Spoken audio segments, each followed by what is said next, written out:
Imagine staring up at the night sky and realizing that every star you see might once have cast fragments into the void, pieces of other worlds, wandering endlessly until fate carries them across our path.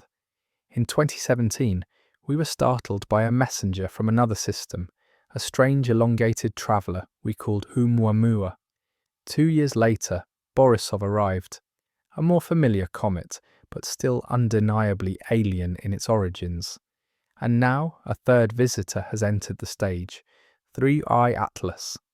It comes not from our sun, not from our planets, but from the deep unknown between the stars. Its trajectory is so precise, so uncanny, that some wonder whether chance alone can explain it.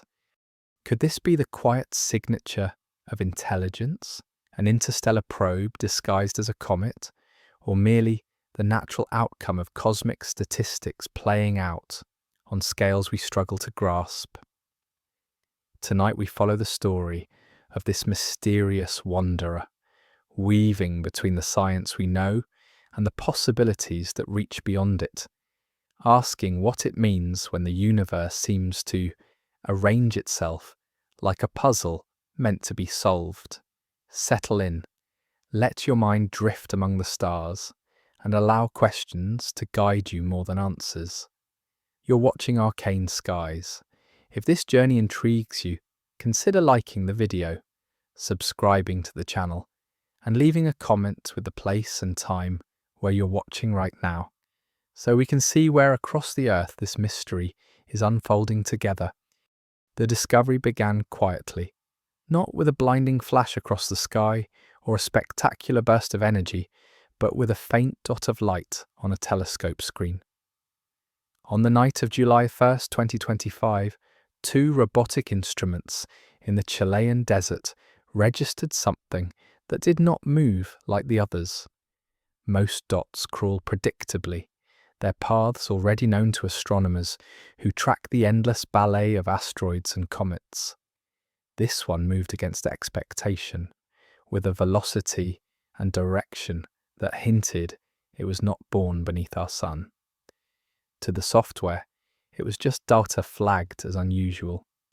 To the astronomers who gathered around the screen, it was the beginning of a story that could reshape how we imagine our place in the cosmos.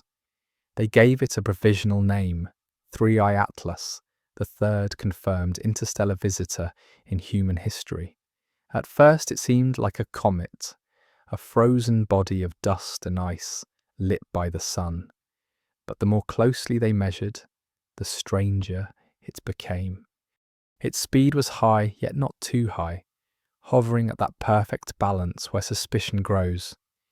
It skimmed the invisible plane of our solar system in reverse, like a motorcycle weaving against traffic, but staying perfectly centered in its lane.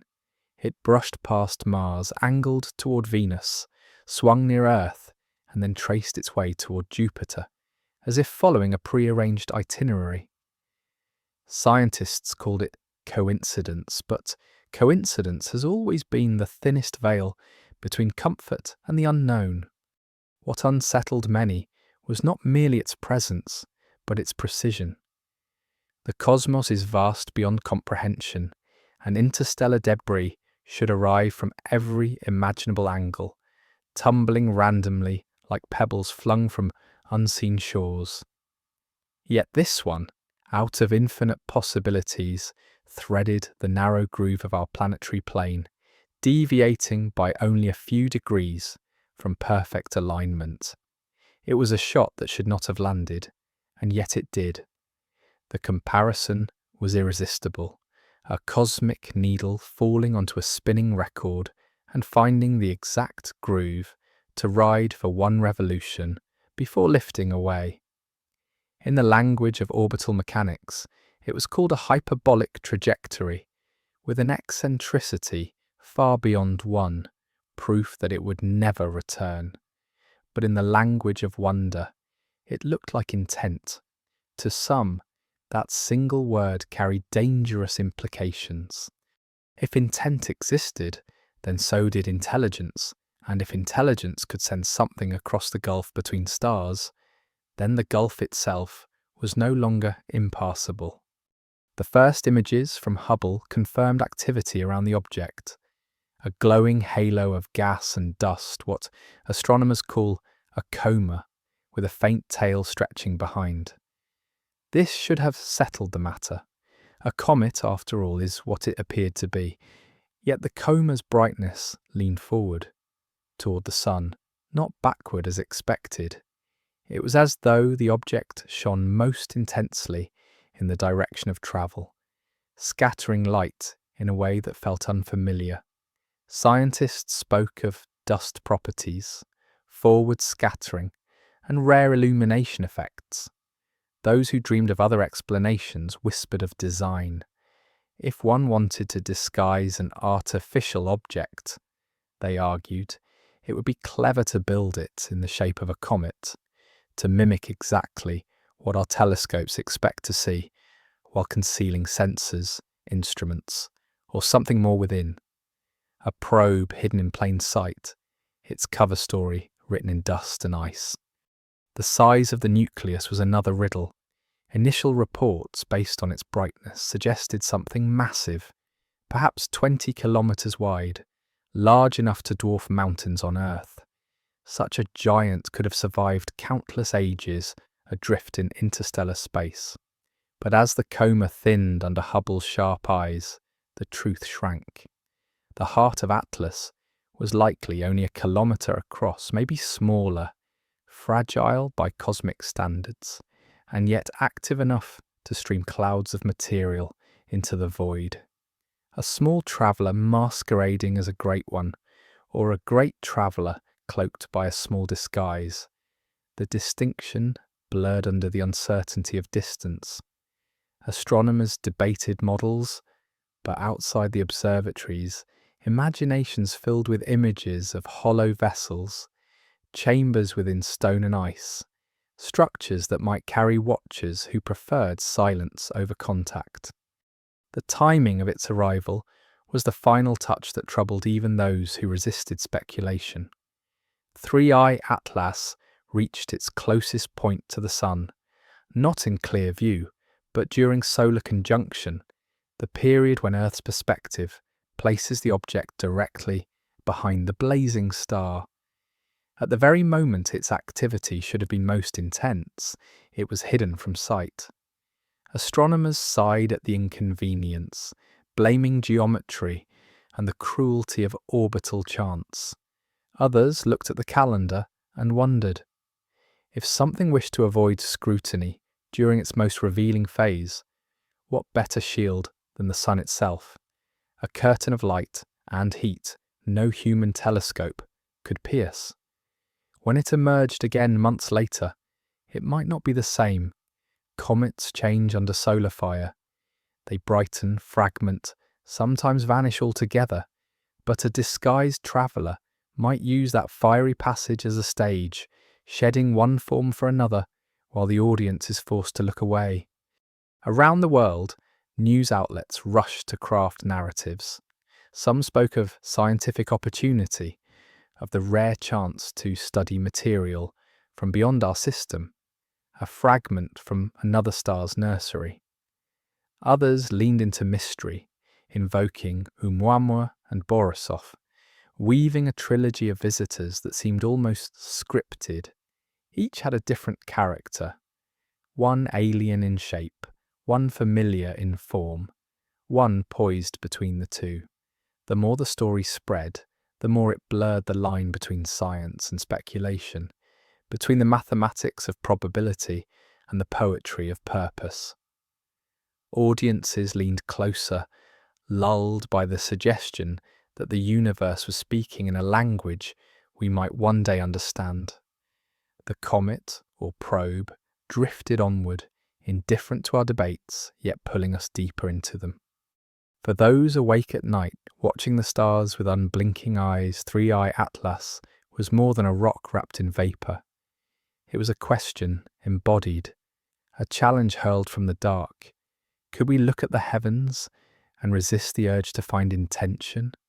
Could we accept randomness, or must we imagine a hand guiding the path, unseen but deliberate?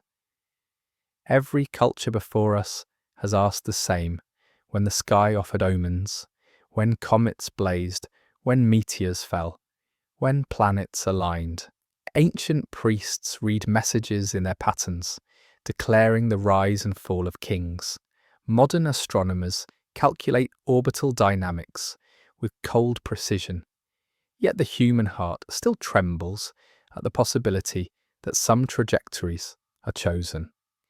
3i Atlas, faint and fleeting, rekindled that ancient fire. It reminded us that behind every explanation, there remains a shadow, and in that shadow, imagination finds its stage. The second night after discovery, when astronomers recalculated its path with more data, the sense of unease deepened.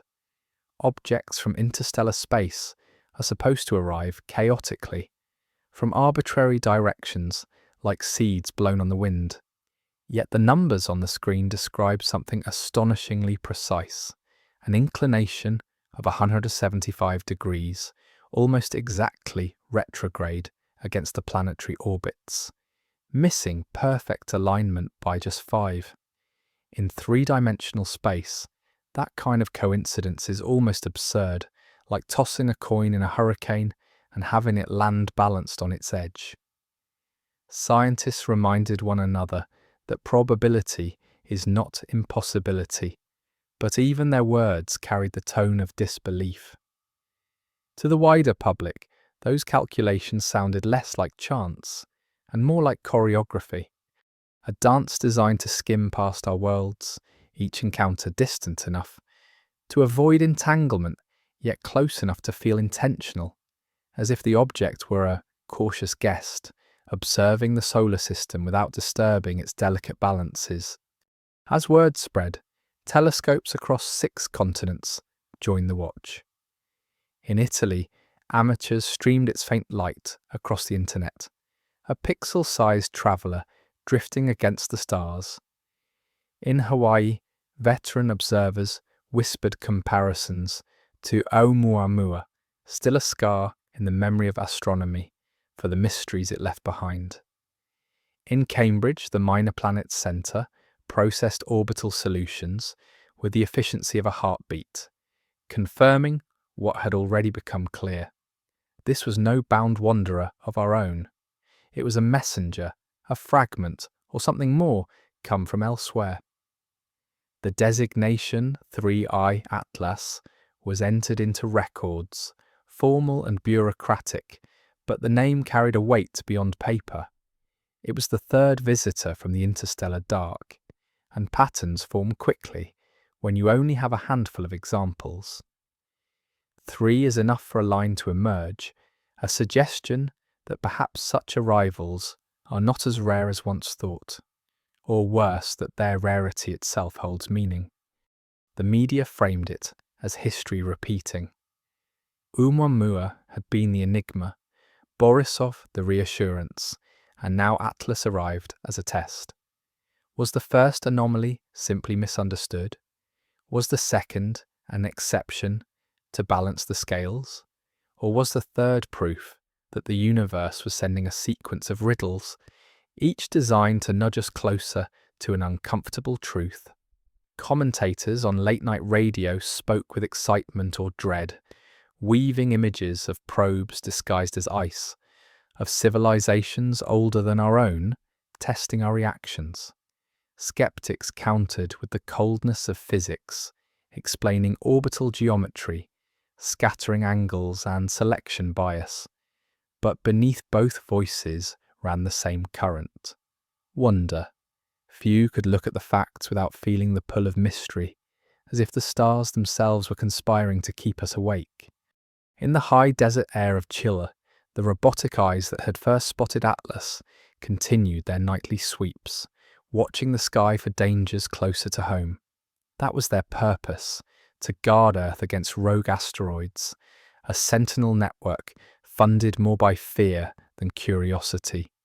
Yet their greatest gift to humanity was not in shielding us from threats, but in pointing toward the unknown, catching whispers of other suns across gulfs too wide for imagination. Atlas was not a threat, NASA repeated in its careful press releases. The closest it would come was hundreds of millions of kilometers away, a safe margin. But safety was never the question. The real question lay in intent. A stone with no mind cannot choose its path. A probe, however, can. Which one was this? Each new observation either pulled it closer to one answer or pushed it back into uncertainty. And so the world waited, watching a faint point of light move through the heavens, feeling its presence more than seeing it. Early brightness measurements only added to the puzzle. The coma glowed, but the tail was weak, reluctant to stretch in the traditional way. Most comets streamed dust behind them, like banners carried in solar wind. This one seemed to shine forward, its light concentrated where it should not be. Models were drawn, equations written, yet still the unease remained. For those willing to imagine, the effect resembled headlights piercing the dark, as though Atlas was not merely reflecting sunlight but directing it, emitting its own glow to mark its passage. Astronomers dismissed that interpretation, pointing to dust scattering, but history has shown that every extraordinary discovery begins with a detail dismissed as illusion. And so the anomaly remained in the ledger, not erased, but not explained. Meanwhile, the past lingered like a ghost in the present. ʻOumuamua had accelerated in silence, without gas jets to account for the push. Borisov had broken apart near the sun, like comets often do, but carried chemical signatures alien to our system. Now Atlas combined the two legacies, activity without clarity, presence without simplicity. Each visitor seemed to bring a different mask, a different lesson. Was the universe simply revealing its variety, or were we being taught in increments, each encounter calibrated to prepare us for the next? Philosophers of science whispered of thresholds, the idea that civilizations might be tested before they are shown the whole truth. To believe that required faith, but faith is a constant companion when staring into interstellar night. The statistical arguments, though sound, did little to quiet the imagination. Scientists explained that detection biases made it more likely we would notice objects aligned with the ecliptic, that gravitational focusing could steer interstellar debris toward our planetary plane. That conjunction with the sun was not suspicious, but inevitable for objects with certain perihelia. Each explanation was plausible, but when stacked together they felt like excuses, a pile of maybes, offered to tame something that refused to be tamed. To the human mind, trained by evolution to see patterns in shadows, the overall picture looked too neat, too precise, too chosen. And once the word chosen enters the conversation, it refuses to leave. In living rooms, in observatories, in online forums where speculation thrives, people asked the oldest questions in new clothes. Are we alone? If not, how would another intelligence reach us? Would they send a gleaming ship lit with lights and signals, or would they hide in plain sight, cloaked in the ordinary, knowing we would dismiss what we were not ready to see? A comet makes the perfect disguise. It is expected to appear suddenly, to blaze briefly, to vanish into the dark. Its strangeness is excused by natural chaos, and if some small percentage of them were not natural at all, how would we ever know?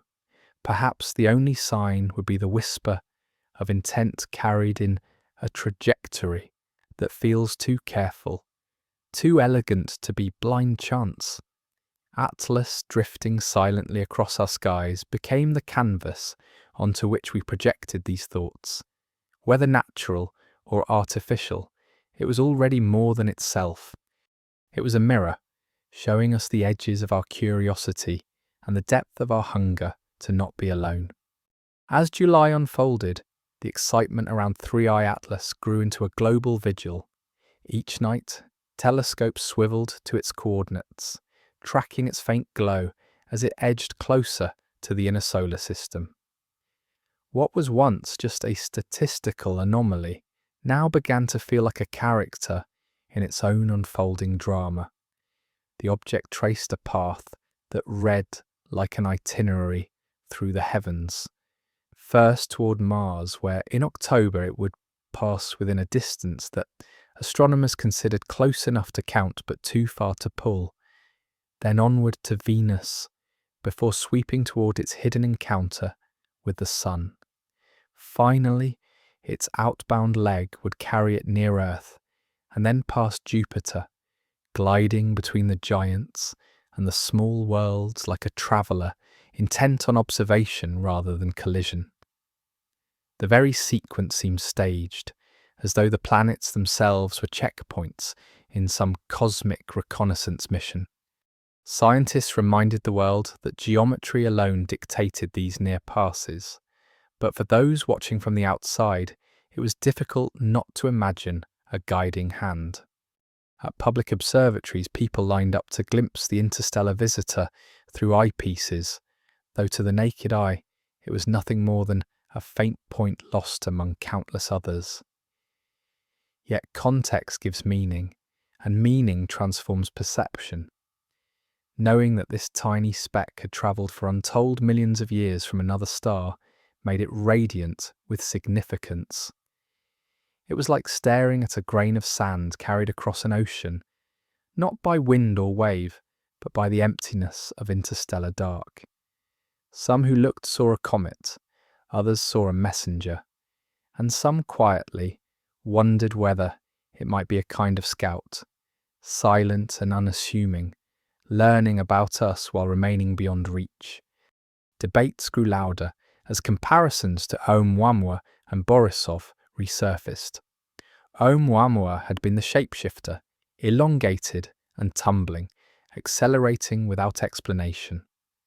Borisov, the more traditional comet, reassured those who preferred familiarity, yet revealed a chemistry that suggested alien origins nonetheless. And now Atlas, sitting between those extremes, presented itself as a paradox. It bore a coma and tail like a comet, yet its brightness leaned forward in ways cometary physics struggled to explain. It followed a hyperbolic arc, as expected, yet threaded its way through planetary space with improbable grace. Each time an anomaly was explained, another emerged, leaving behind not resolution, but deeper ambiguity. And perhaps that was the most unsettling truth. That ambiguity itself might be the design. In newsrooms, journalists struggled to balance sober science with the irresistible lure of mystery.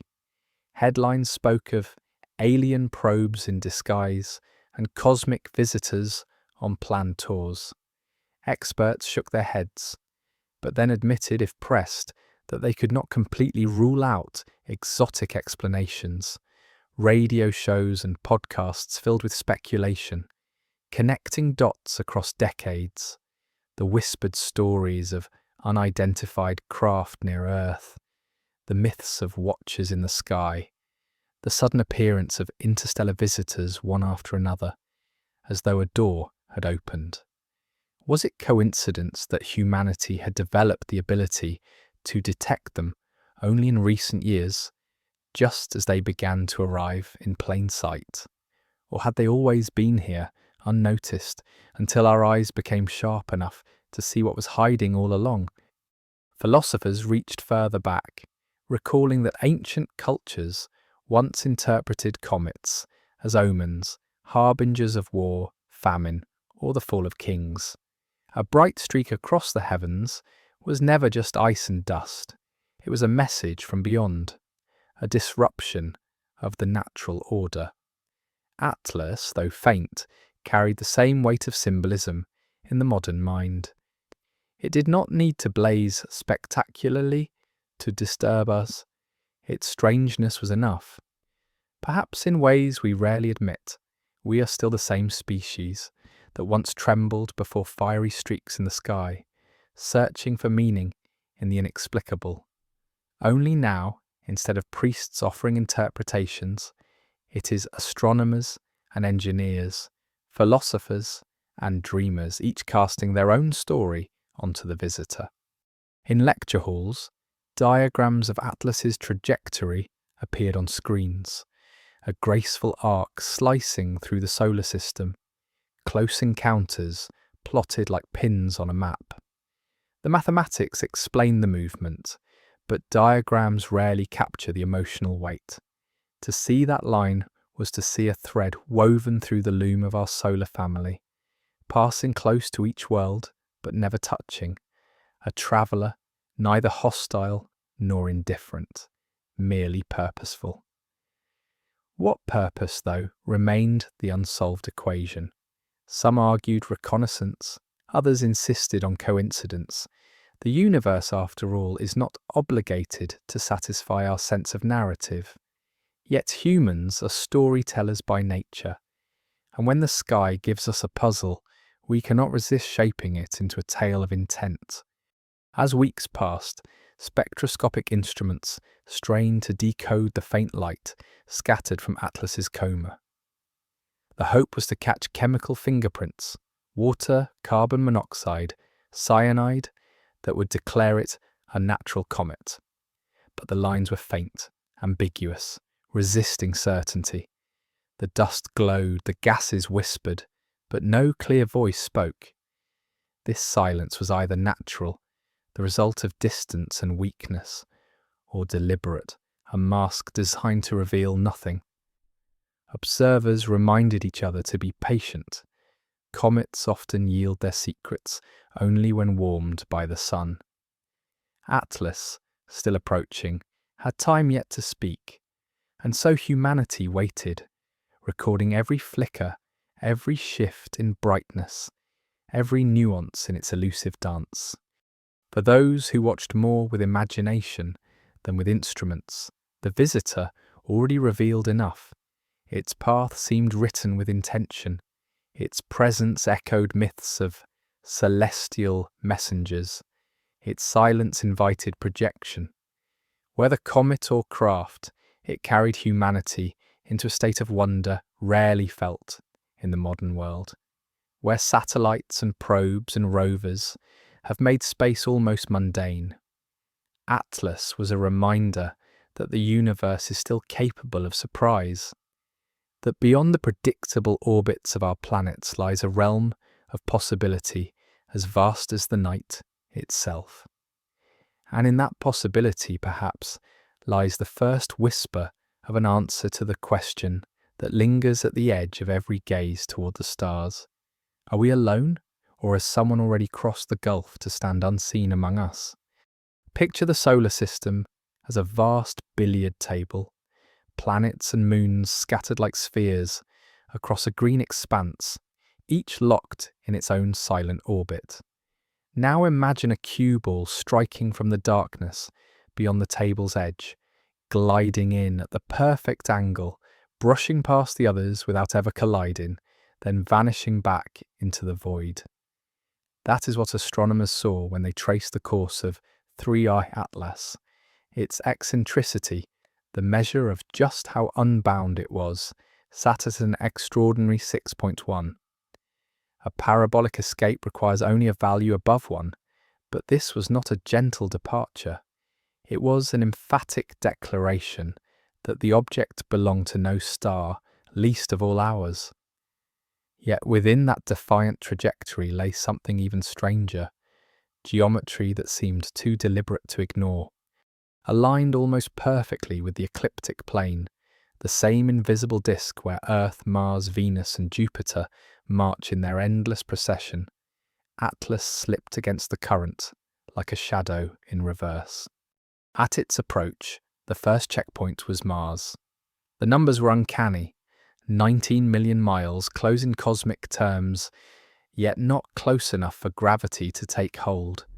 It was a wave across the void, an encounter without entanglement. 1 month later, Venus became the next silent spectator, the traveller passing 65 million miles away. Brushing the edges of possibility, but never drawing near. Then came the sun itself, the inevitable curtain call of perihelion.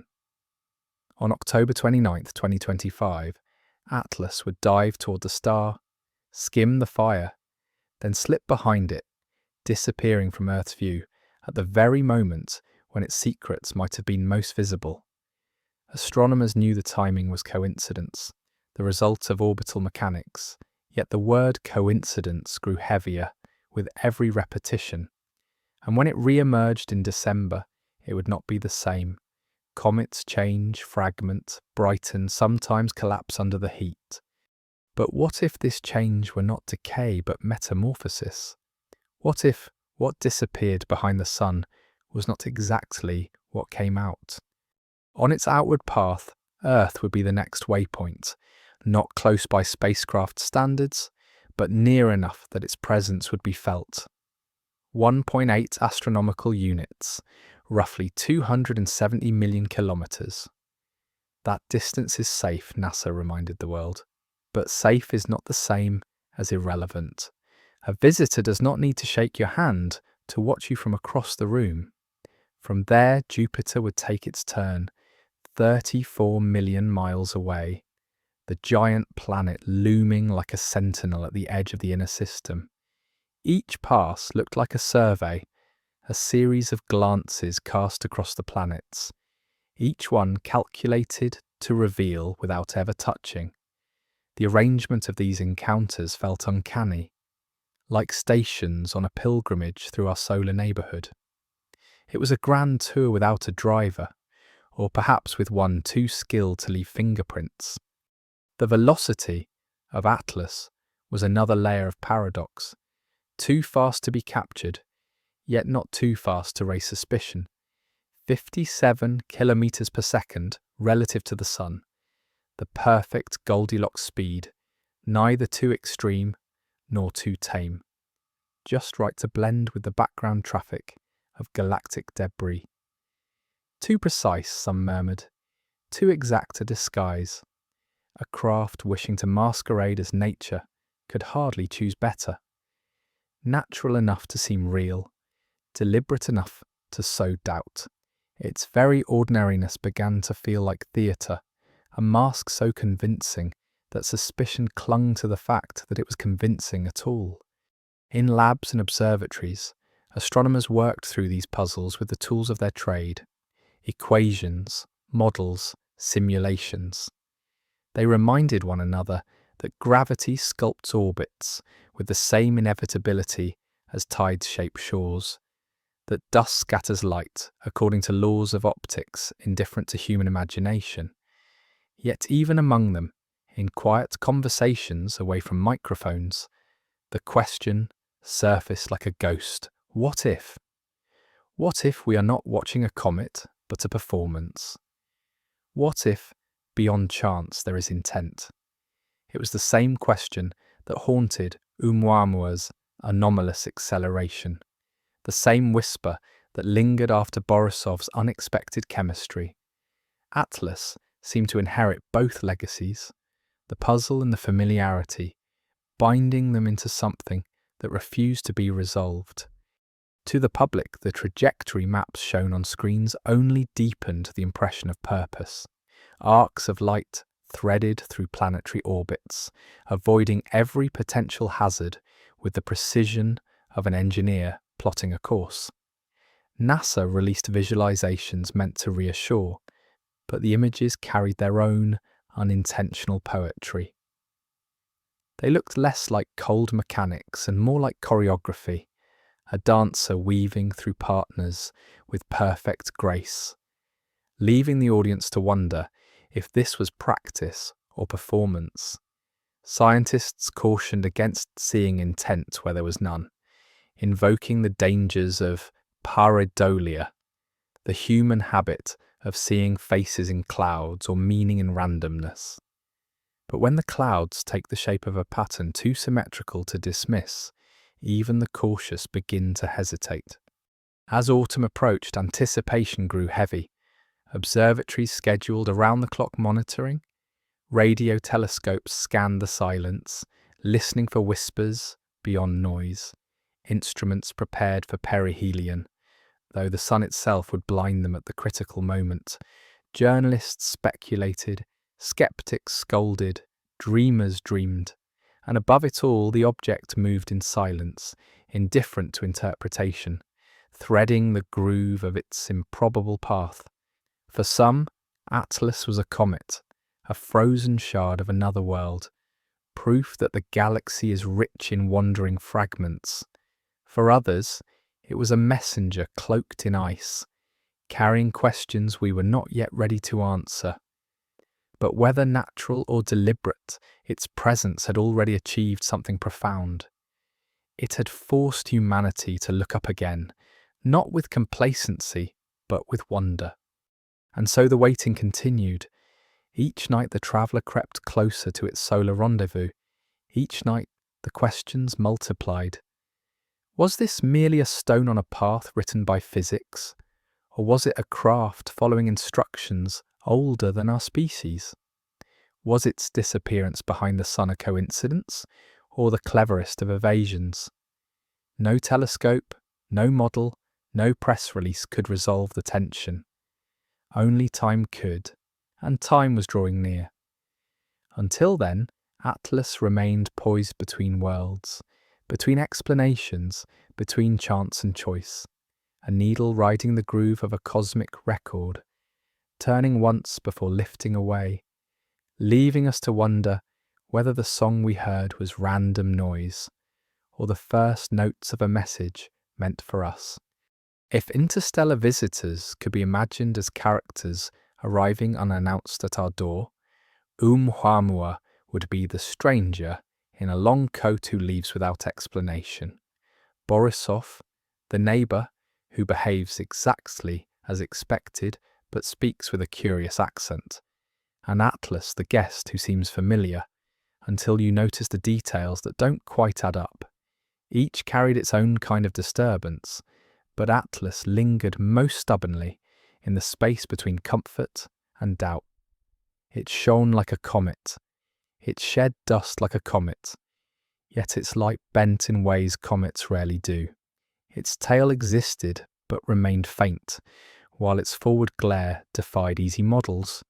Its nucleus, at first thought immense, shrank under closer observation, revealing itself as something fragile, small, and yet disproportionately active. It was as though the mask did not fit perfectly, like a costume stitched in haste, or with the intention of being just slightly imperfect, enough to invite suspicion but never enough to prove it. The comparison to ʻOumuamua haunted every discussion. That earlier visitor had accelerated without jets, drifting away from the sun as though pushed by a hidden hand. Some had whispered of light sails, vast and thin, catching the pressure of photons like wind against canvas. Others had spoken of exotic ices sublimating invisibly. None of those explanations fit perfectly, and ʻOumuamua vanished before the argument could be settled. Borisov had seemed a relief by contrast, breaking apart like any natural comet, its chemistry strange but understandable, its demise a reminder that not all mysteries endure. But Atlas was like a bridge between the two, displaying all the hallmarks of the natural, while scattering enough anomalies to leave the door open for the extraordinary. It was, in its way, more unsettling than either predecessor, because it hovered in ambiguity, daring us to choose between explanations when neither fit comfortably. The coma, imaged in delicate detail, revealed jets of dust emerging sunward, concentrated in ways that suggested uneven heating. That alone would not have been unusual. Comets are irregular, shaped by uneven surfaces and chaotic rotations. But here the brightness seemed almost purposeful, as if the nucleus itself emitted light where it faced the star, not merely reflecting, but shining. Skeptics reached for scattering models, invoking particle sizes, angles of illumination, the quirks of forward reflection. They filled pages with mathematics, yet even among them, the unease persisted.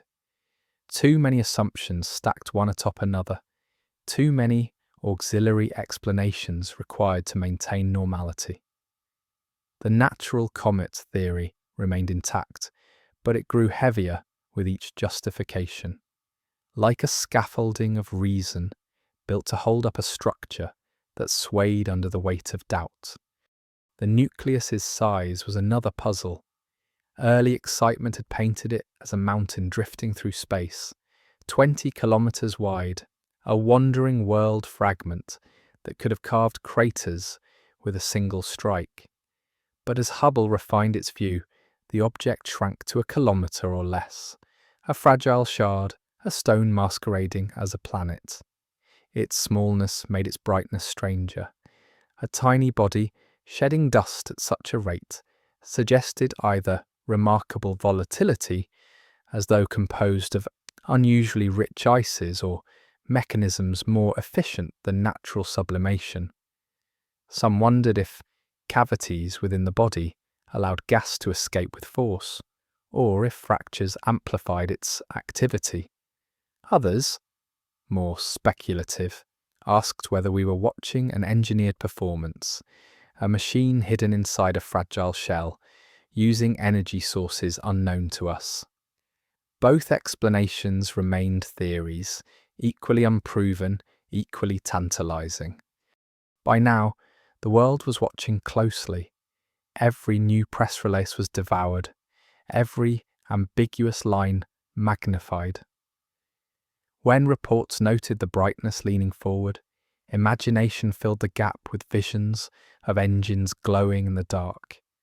When scientists revised the nucleus downward, speculation imagined hollow vessels cloaked in dust. It was a dialogue between certainty and wonder, each feeding the other, each refusing to silence the other. The object itself offered no words, only the steady rhythm of its motion, the inevitability of its path. Yet in that silence, humanity projected entire narratives.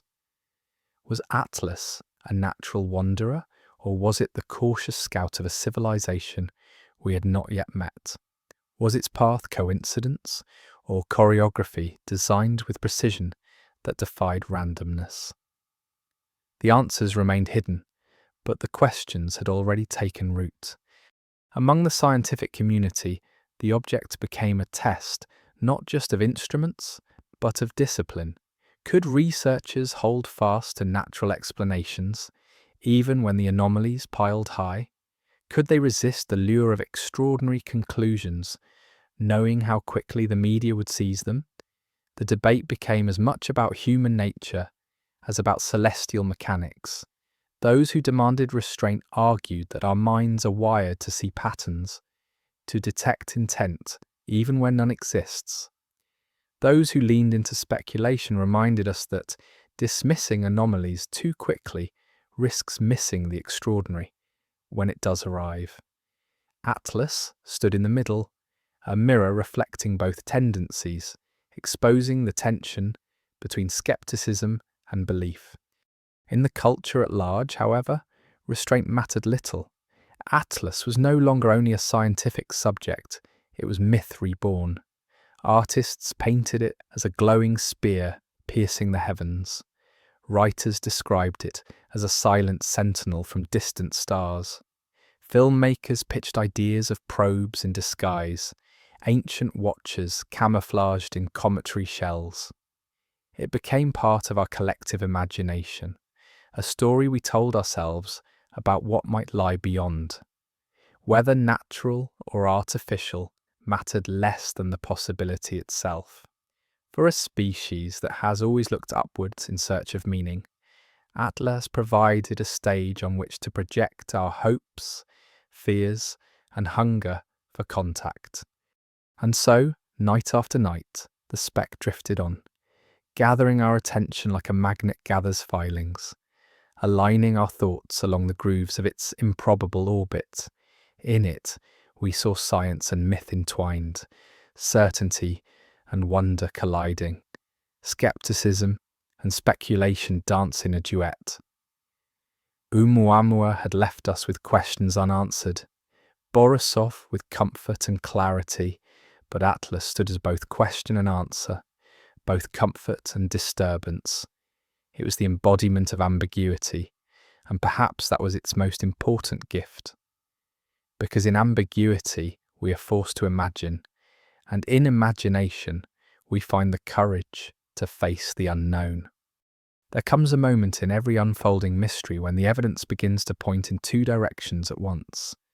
For Atlas, the deeper astronomers looked, the more it seemed to hover between two realities, one entirely natural, one that whispered of something more.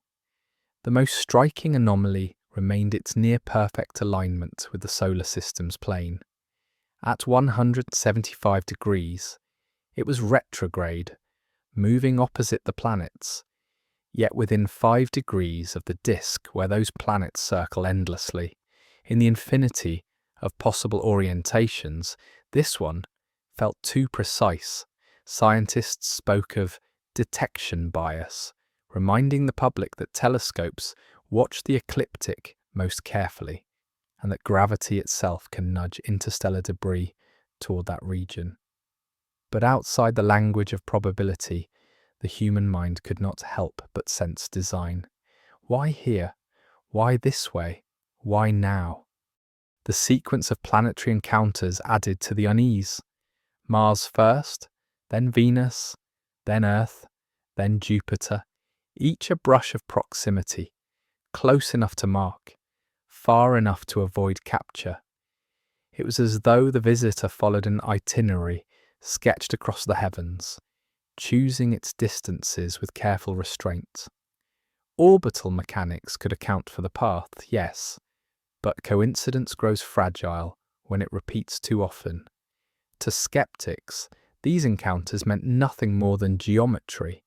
To believers, they were stations of observation, each planet a vantage point in a survey of our system. And between those two poles lay the vast field of uncertainty where imagination thrives. Solar conjunction was the most unsettling coincidence of all. As Atlas reached perihelion, its closest point to the Sun, Earth's view placed it directly behind the star, hidden in blinding light. At the very moment of maximum activity, when its volatile ices should roar into vapour, when its body might fracture or transform, our instruments were blind. Astronomers sighed and shrugged, for this was not unusual. Many comets vanish behind the Sun during their closest approaches, but still the timing stung. If one wished to remain unseen while undergoing change, no camouflage could be more perfect than the Sun itself. When Atlas returned to view months later, would it even look the same?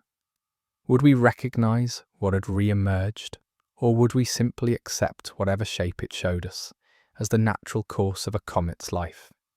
The brightness pattern compounded the strangeness. Most comets throw long tails behind them, dust and gas pushed outward by solar wind, pointing away from the Sun like banners in a storm. Atlas did have a tail, faint and reluctant, but most of its glow leaned forward, concentrated sunward.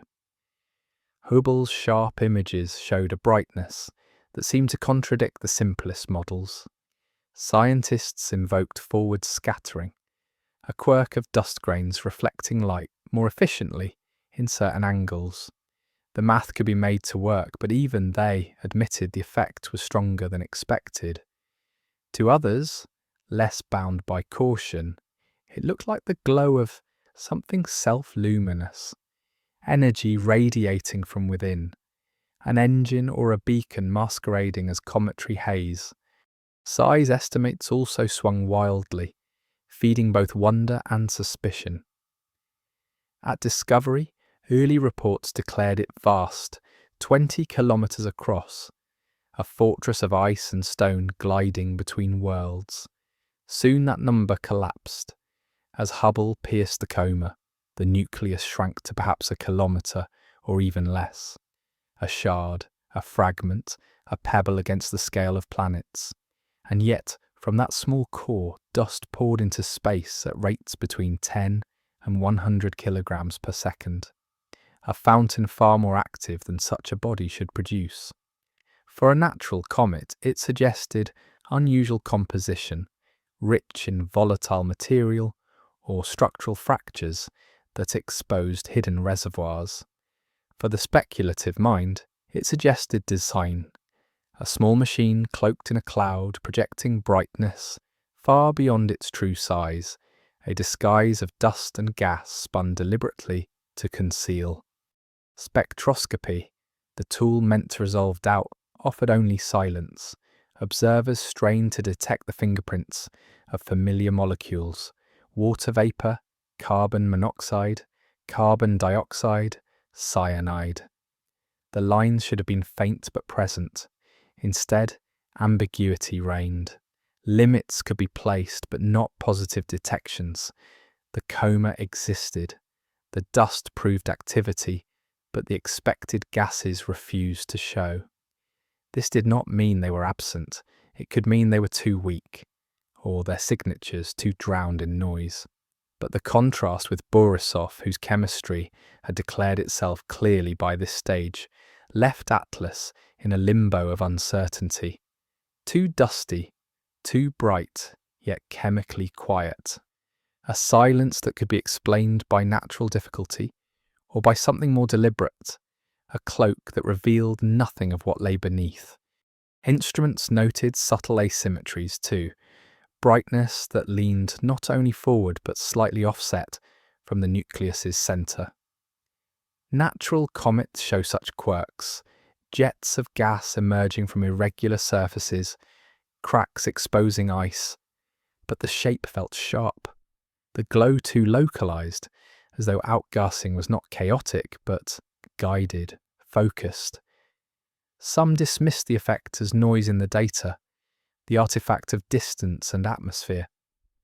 Others whispered of structures within, engines or vents placed with intent. Each anomaly alone could be explained. Together, they formed a pattern of doubt that resisted dismissal. Not proof, never proof, but always enough to keep the question alive. The absence of rotation signatures only deepened the mystery. Most comets spin, their brightness rising and falling as different surfaces face the sun. Atlas, however, remained stubbornly steady, as though either it rotated too slowly to detect, or too symmetrically to matter, or perhaps not at all. A non-rotating comet would be strange, but not impossible. Yet to the imaginative, it sounded like control. A probe would not need to tumble aimlessly through space. It could hold its orientation with quiet precision, maintaining its disguise with unnatural stillness. Silence, once more, could be interpreted as chance or intent, depending on the mind of the observer. In the end, what emerged was a picture both fragile and resilient. Fragile because every anomaly could collapse under the weight of new data, exposed as nothing more than quirks of observation. Resilient because even if one explanation fell, another would rise, the puzzle never fully dissolving. Atlas hovered at the threshold, between comet and construct, between chaos and design, between natural and artificial. Each new night's observation carried the promise of revelation and the risk of deeper uncertainty. And that perhaps was its greatest power, not what it was, but what it forced us to confront within ourselves. The limits of our instruments, the hunger of our imagination, the ancient habit of seeing messages in the sky. Atlas was a mirror, and in its glow we saw both science and myth staring back. When the first radio telescopes turned their dishes toward 3R Atlas, the silence they recorded was almost expected, and yet it felt uncanny. Space is vast, and most natural bodies are mute wanderers. But still, some had hoped for a whisper, a faint, narrow band signal, rising above the hiss of cosmic background, something that could break the monotony of randomness with a pattern. Instead, there was only the steady roar of the universe itself, static from quasars, pulsars, and our own atmosphere. The absence of a voice did not rule out intention, but it reminded us how difficult it is to separate silence by chance from silence by choice. Was Atlas quiet because it was a rock, or because it wished to remain unheard? The speculation was not new. Ever since ʻOumuamua, a part of the scientific community, had entertained the possibility of interstellar probes disguised as natural objects. Some cited the Bracewell hypothesis, an idea proposed in the 20th century, that advanced civilizations might send autonomous messengers, machines designed to drift between stars for millennia, observing young civilizations until the right moment to announce themselves. A cometary disguise would be ideal, self-shielding, self-maintaining, easily explained to curious astronomers. Most scientists dismissed the notion as fantasy, but the coincidence of visitors arriving in quick succession kept the hypothesis alive in the margins. ʻOumuamua had been strange enough to plant the seed. Borisov had reassured us with its naturalism. Atlas now watered the seed with ambiguity, refusing to lean entirely one way or the other. For the public, silence was not a deterrent. If anything, it fed the narrative. Online forums filled with speculation that signals might be encoded in ways we had not yet learned to hear, hiding not in radio, but in the timing of brightness, in the subtle shifts of its coma. Some amateur observers claimed to detect patterns in the dust jets, as though the object pulsed like a beacon. Others insisted the entire trajectory was the message, that the deliberate threading through planetary space was itself communication, an act of celestial semaphore we had yet to decipher. Scientists scolded such claims as imagination untethered, but they underestimated the power of mystery. For most people, it was not the data but the story that mattered, and Atlas was a story too good to release into silence. Meanwhile, the comparison to ancient omens grew louder. In antiquity, comets were never only natural, they were harbingers of change, signals from gods or ancestors, promises of upheaval. A faint glow across the sky could alter the fate of kingdoms. Now, in an age of satellites and particle colliders, we imagined ourselves immune to such superstition.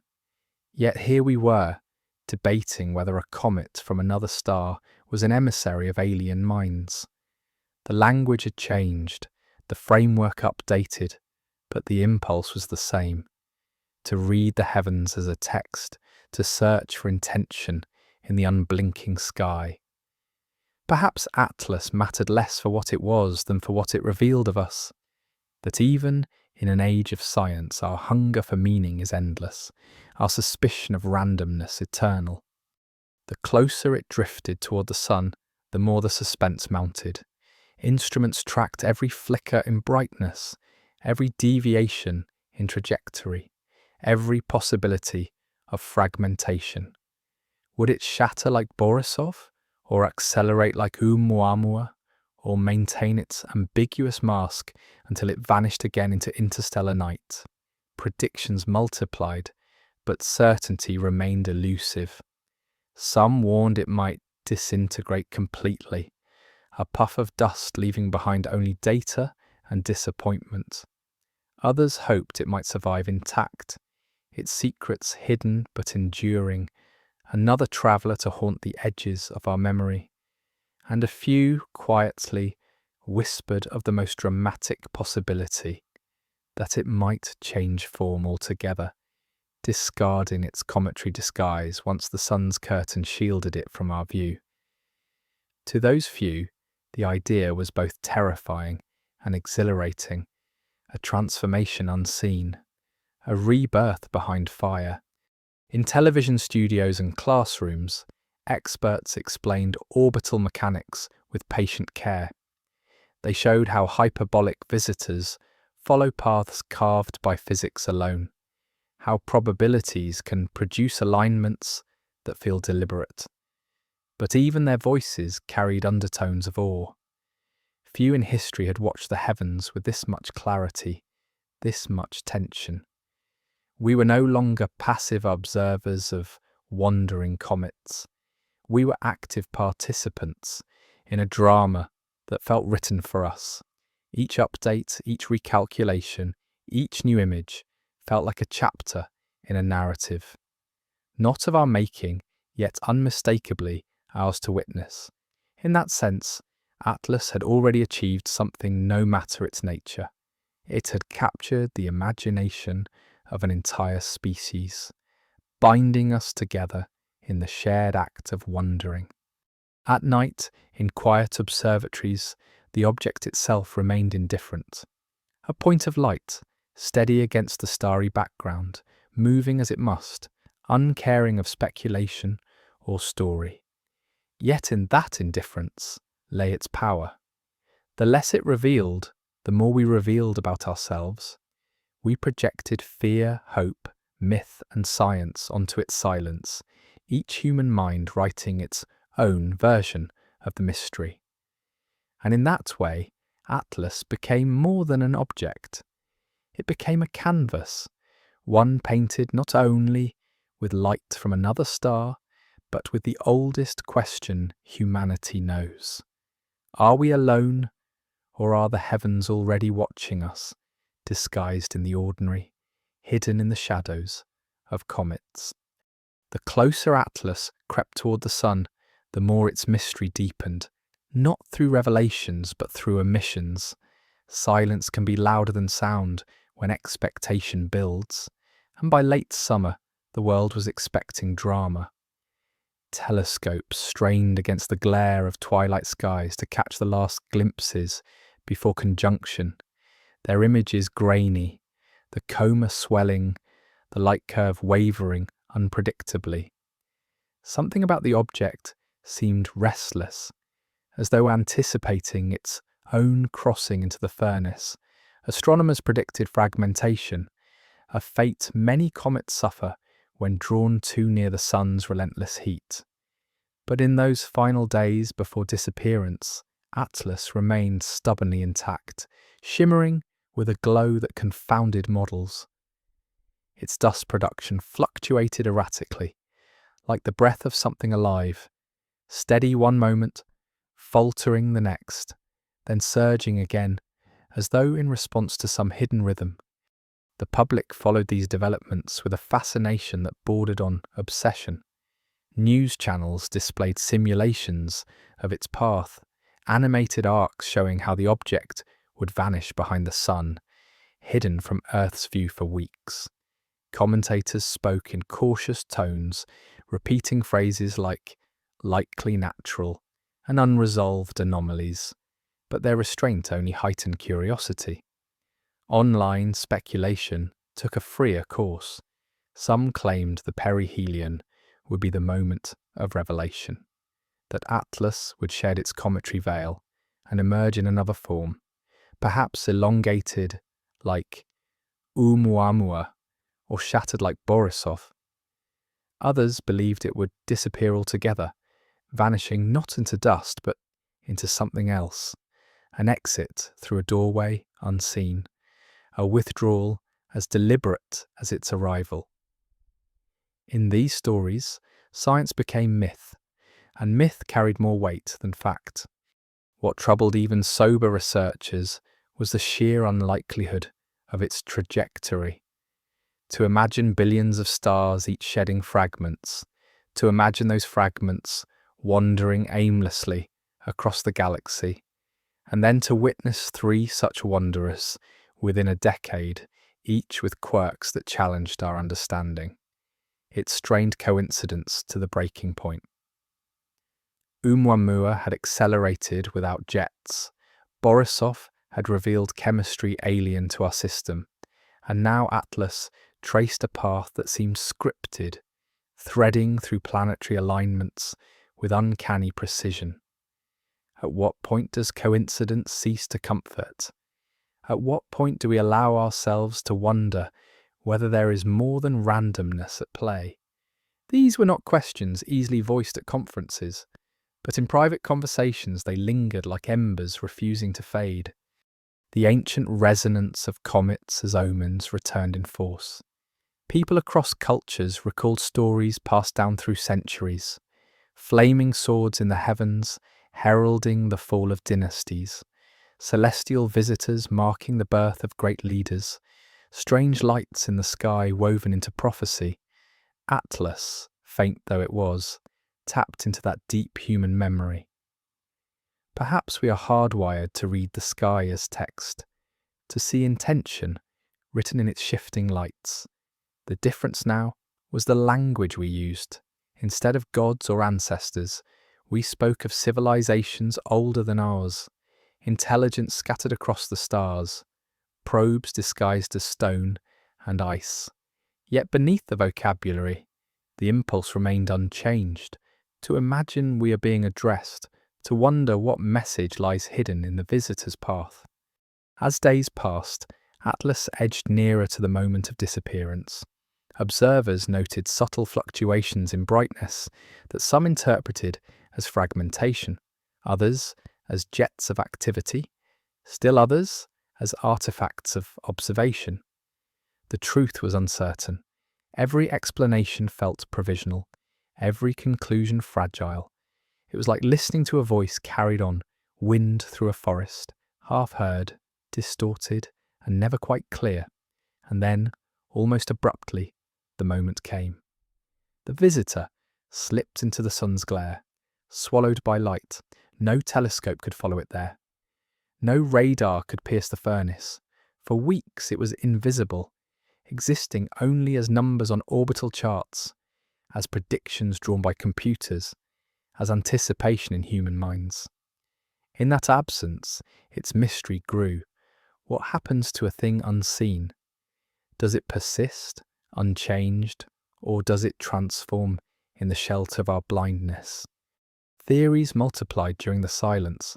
Some envisioned natural outcomes, the nucleus shattering into fragments, too small to survive, or perhaps surviving but weakened, destined to fade quickly as it receded outward.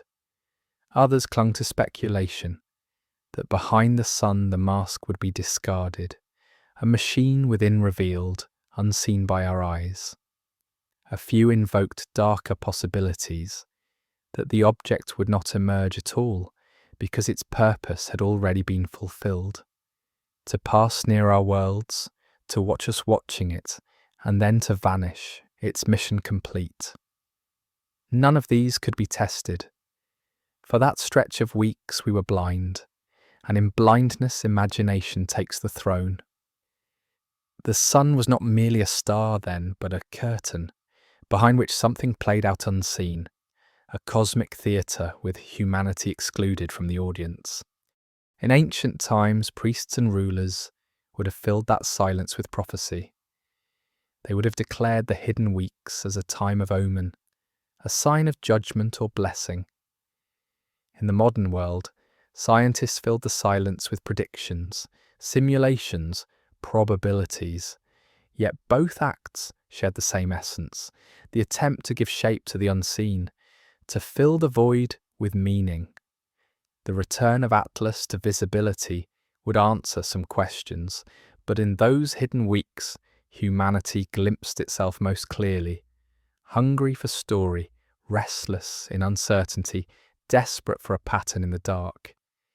Whether comet or construct, Atlas had already succeeded in pulling us into its orbit. Not gravitationally, but imaginatively, binding us to its fate with the oldest tether of all, wonder. When Atlas finally re-emerged from the sun's glare, it was as though the curtain of a theatre had lifted after a long intermission. Observatories in both hemispheres turned their instruments toward the patch of sky where predictions said it should appear, scanning against the haze of dawn and the interference of atmosphere. For days there was nothing, only the ordinary shuffle of stars, the restless hum of equipment, the frustration of absence. And then faintly at first a smudge appeared, a whisper of light returning to the stage. The calculations had been correct. Atlas had survived its dive past the furnace. But whether it was the same object that had entered was a different question altogether. Something about its brightness seemed altered, its coma shaped differently, the halo more diffuse, as if it had shed a part of itself or donned a new disguise. Astronomers catalogued these changes with clinical precision, but to those who had followed its journey with imagination, the re-emergence felt like a rebirth, the traveller transformed behind the curtain of fire. The weeks of invisibility had been filled with speculation, and now every detail of its return was seized upon as potential proof of one theory or another. Those who believed it would fragment pointed to faint irregularities in the coma, suggesting multiple small pieces drifting together. Those who suspected disguise argued that the alterations were too neat, too symmetrical, as though the body had been reshaped rather than broken. The scientific community urged caution, reminding the world that comets often evolve dramatically after perihelion, yet even among them, unease persisted. Atlas had not faded into dust, nor had it blazed into spectacular brightness, as some had predicted. Instead, it had chosen the middle path, returning neither triumphant nor destroyed, but altered in ways subtle enough to preserve the mystery. For the public, the effect was electric. Headlines declared, "The comet that refused to die, an interstellar visitor, survives the sun." Television hosts spoke of resilience, of secrets carried intact through the trial, of fire. Online forums swirled with darker interpretations, that the object had used the conjunction to alter its course, to shed its mask, or to transmit data unseen while shielded by the sun. A few claimed that minor deviations in its trajectory hinted at active control, though most of these claims collapsed under closer scrutiny. Still, the narrative took hold. Even silence and normalcy could be woven into story when expectation was wound so tight. For many, the very fact that Atlas survived was proof of something beyond the ordinary. It had played the role of enigma too well to be dismissed as ordinary rock and ice. Observations over the following weeks painted a complex picture. The dust jets seemed to have shifted, as though erupting from new fractures or vents exposed during perihelion. The forward scattering remained, still bright in ways that unsettled models. Its nucleus, faintly glimpsed, appeared steady, refusing to tumble chaotically, as small bodies often do. The lack of measurable rotation continued to disturb astronomers. A non-rotating comet was not impossible, but rare. Yet here Atlas persisted, glowing with stubborn constancy, as though it carried an internal gyroscope, an unseen balance keeping it poised. Natural explanations were offered, but they grew thinner with each repetition. It was possible to account for everything, but only by stretching possibility to its edges. Cultural imagination surged. Documentaries replayed the story of its vanishing and re-emergence, layering myth upon data. Writers described it as a phoenix of the heavens, reborn from fire, a messenger passing unscathed through trial. Artists painted canvases of a glowing spear emerging from the sun's blaze, fragments trailing like feathers, light scattering like wings. Even among scientists, metaphors crept into their language. They spoke of survival, of resilience, of mystery deepened rather than resolved. The line between science and story blurred, and perhaps that was inevitable. When faced with the unknown, humans reach instinctively for narrative, and Atlas offered one too perfect to resist. The sequence of planetary encounters still lay ahead, and now each took on added significance. Earth waited in December, Jupiter soon after. Would the object reveal more as it passed, or would it maintain its cloak of ambiguity? Instruments prepared for every possibility, telescopes to watch, spectrographs to analyze, radio arrays to listen. But even before the data arrived, the story was already alive in human minds. For many, Atlas was no longer a comet at all. It was a character in a cosmic drama, a messenger whose silence carried more weight than any signal. Whether natural or deliberate, it had already succeeded in uniting an entire species in wonder, drawing our gaze outward, binding us to the stars with questions older than civilization itself. The nights after its reappearance were filled with a peculiar tension. Amateur astronomers huddled over backyard telescopes, eyes watering in the cold, straining to catch the faint smear of light that had crossed unimaginable distances. For them, the act itself was enough. To stand on Earth, fragile and small, and watch a visitor from another star slip across the heavens. Professional astronomers traded data with equal fervour, but always with a note of caution, careful not to let speculation slip too far. Yet even they could not disguise their awe. In press interviews, words like remarkable and uncanny crept into their measured speech. Science thrives on precision, but sometimes wonder cannot be caged in numbers alone. And so Atlas moved outward once more, altered yet enduring, trailed by dust that caught sunlight, like the faint echo of a torch carried into the night. Whether fragment or disguise, comet or construct, it remained poised at the threshold of comprehension, a question embodied in ice and motion. Humanity, watching, could not decide if it had glimpsed randomness or revelation. Perhaps both were true. Perhaps in the dance of coincidence and mystery lay the real message. Not certainty, but the reminder that the universe is far larger, stranger, and more alive with possibility than we dare imagine. In that sense, Atlas had already spoken, not with words or signals, but with silence that demanded we listen more carefully than ever before. December arrived, and with it the moment Earth awaited, the closest approach of 3i Atlas to our world. At 270 million kilometres, the distance was vast, far beyond any risk. Yet in human imagination, it felt as if a visitor had come to our doorstep. Telescopes across continents tracked it night after night, plotting its arc against constellations, updating ephemerides with almost obsessive precision. To the eye it remained faint, a pale blur against the black, but to the mind it was alive with significance. For the first time since perihelion, the object was visible, long enough and steady enough for thorough observation, and what it revealed was as unsettling as what it concealed. The coma spread wide, diffuse and luminous, but the nucleus remained stubbornly hidden, its core masked beneath layers of dust. Spectrographs strained for molecular signatures, searching for water vapour or carbon compounds, the fingerprints of familiar cometary chemistry.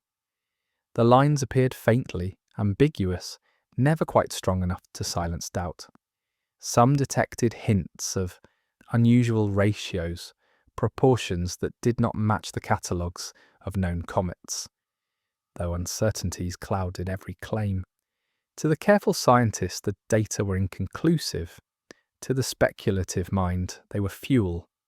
Anomalous chemistry could be natural, yes, but it could also be intentional, a disguise engineered from exotic material, cloaking a vessel in a shroud of plausibility. As Earth rotated beneath the visitor's gaze, a strange intimacy took hold. For nights at a time, it shared the sky with our moon, a pale rival drifting in the same field of vision. Amateur astronomers posted photographs of both glowing bodies, one eternal companion, one fleeting stranger. The juxtaposition struck a chord.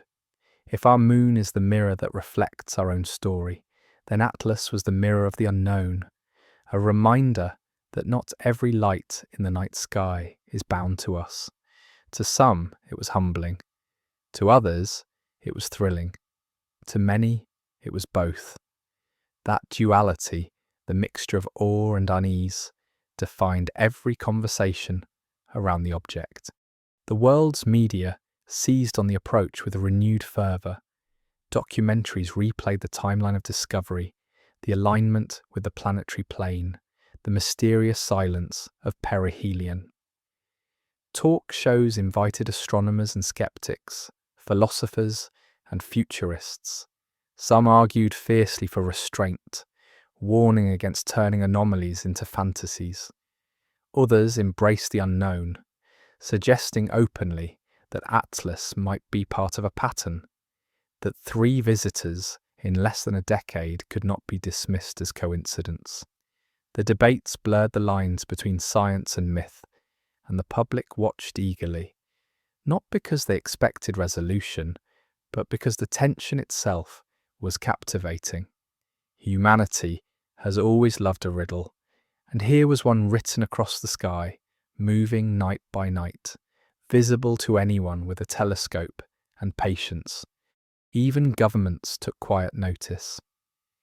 Though no official statements were made, whispers circulated of increased monitoring, of defense agencies keeping one eye on the interstellar visitor. Not out of fear of impact, its path was clear, but out of curiosity about intention.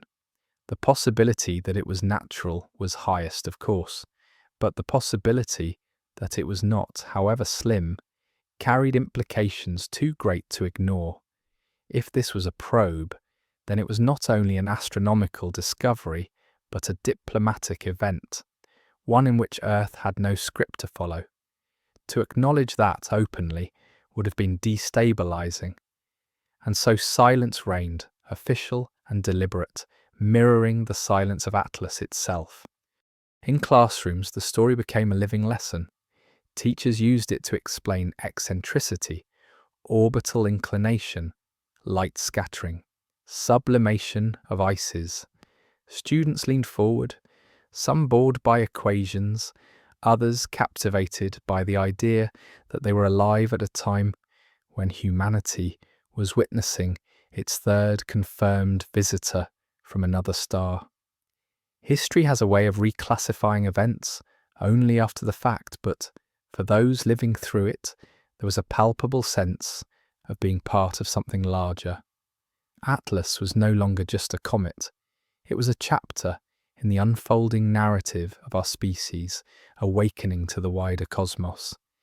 Yet through all the analysis, the numbers, the models, the simulations, the question persisted, pulsing like a heartbeat behind the data. Coincidence or intent? Each anomaly, when explained, left behind a residue of unease. Each natural theory required just enough stretching to feel unsatisfying. Each silence, each ambiguity, each subtle irregularity accumulated into a weight that could not be dismissed entirely.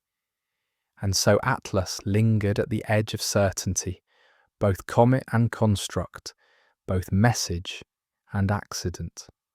Perhaps the truth would never be known.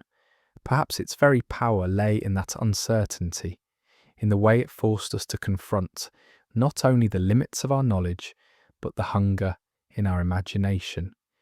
When its closest approach passed, Earth felt both relief and regret. The visitor had come near, but not too near, had shown itself, but not fully. It drifted onward, toward the orbit of Jupiter, toward the edge of our attention. But its presence remained, imprinted in memory and speculation, a story that would not fade as quickly as the smudge of light it left behind in telescopes. For weeks afterward, people continued to gather, to watch, to speak its name aloud. Atlas had become more than an interstellar object. It had become a mirror held up to the human spirit, reflecting both our skepticism and our longing, both our science and our myth. And as it slipped away into the farther reaches of the solar system, it carried with it the silence of unanswered questions, a silence that may echo for generations. As Atlas moved beyond Earth's orbit and set its course toward Jupiter, the mood among astronomers shifted from anticipation to reflection. The visitor had passed our world without drama, without sudden acceleration or catastrophic disintegration, and yet the sense of unease only deepened. What remained was not relief, but a kind of haunting, as though the silence of the encounter was itself a message. If there was intention behind its path, then perhaps Earth had never been the true focus at all.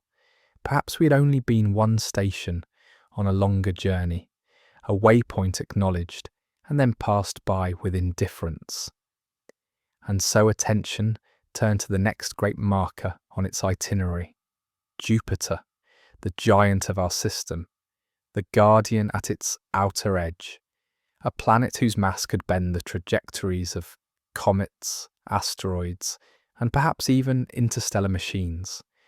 Predictions showed that Atlas would pass 34 million miles from Jupiter, a distance small enough for the giant planet's gravity to tug at it, yet not enough to trap it.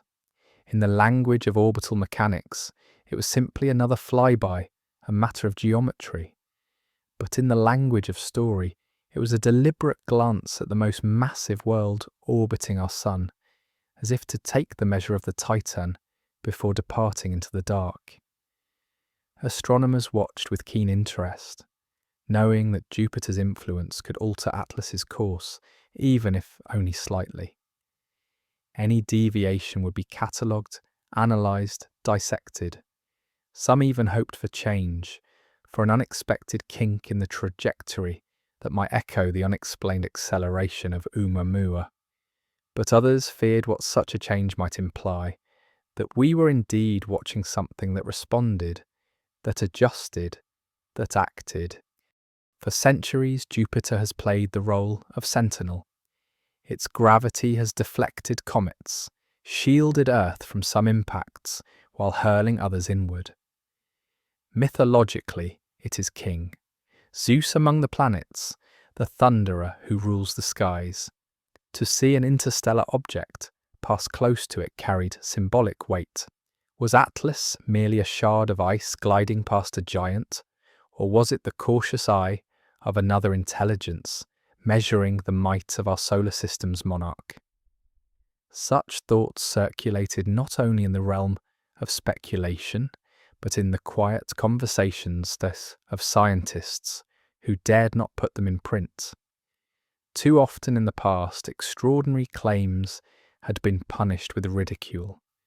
Yet ridicule did little to erase the questions whispered in the dark. As the flyby approached, telescopes prepared for the challenge. Jupiter itself is a radiant beacon, its storms and moons drawing light that can drown a faint smudge like Atlas. To separate the two required precision, patience, and luck with weather across observatories. Yet even blurred images held power. The sight of the visitor slipping near the giant planet stirred imaginations. For some, it was like watching a small craft glide past a warship, delicate yet unafraid. For others, it was a reminder of scale, that our interstellar visitor was fragile and fleeting, dwarfed by the majesty of the solar system. But to all it was a moment that felt choreographed, another step in a sequence too elegant to dismiss as random. Reports during the days of closest approach noted no sudden changes, no spectacular outbursts. Atlas remained itself, steady, diffuse, silent. Yet small anomalies crept into the data. Its coma brightened faintly as it passed the region where Jupiter's magnetosphere extends like an invisible ocean, as though dust was stirred or charged by forces unseen. Some dismissed it as coincidence, the normal variation of comets under solar wind. Others wondered whether the visitor had, for a brief moment, responded to the planet's presence, acknowledging its gravity or its field in a way no one expected. Once again, explanation clashed with imagination, and neither emerged victorious. The object remained ambiguous, as though it had been designed to live precisely in that space between certainty and doubt. In cultural imagination, the Jupiter encounter became myth almost instantly. Artists drew scenes of the glowing smudge sailing past the swirling storms of the giant, a fragile messenger brushing close to a god. Writers spoke of diplomacy and silence, of cosmic scouts showing respect to the king of planets before retreating into the dark. Even scientists, careful in their words, allowed awe to creep into their tone.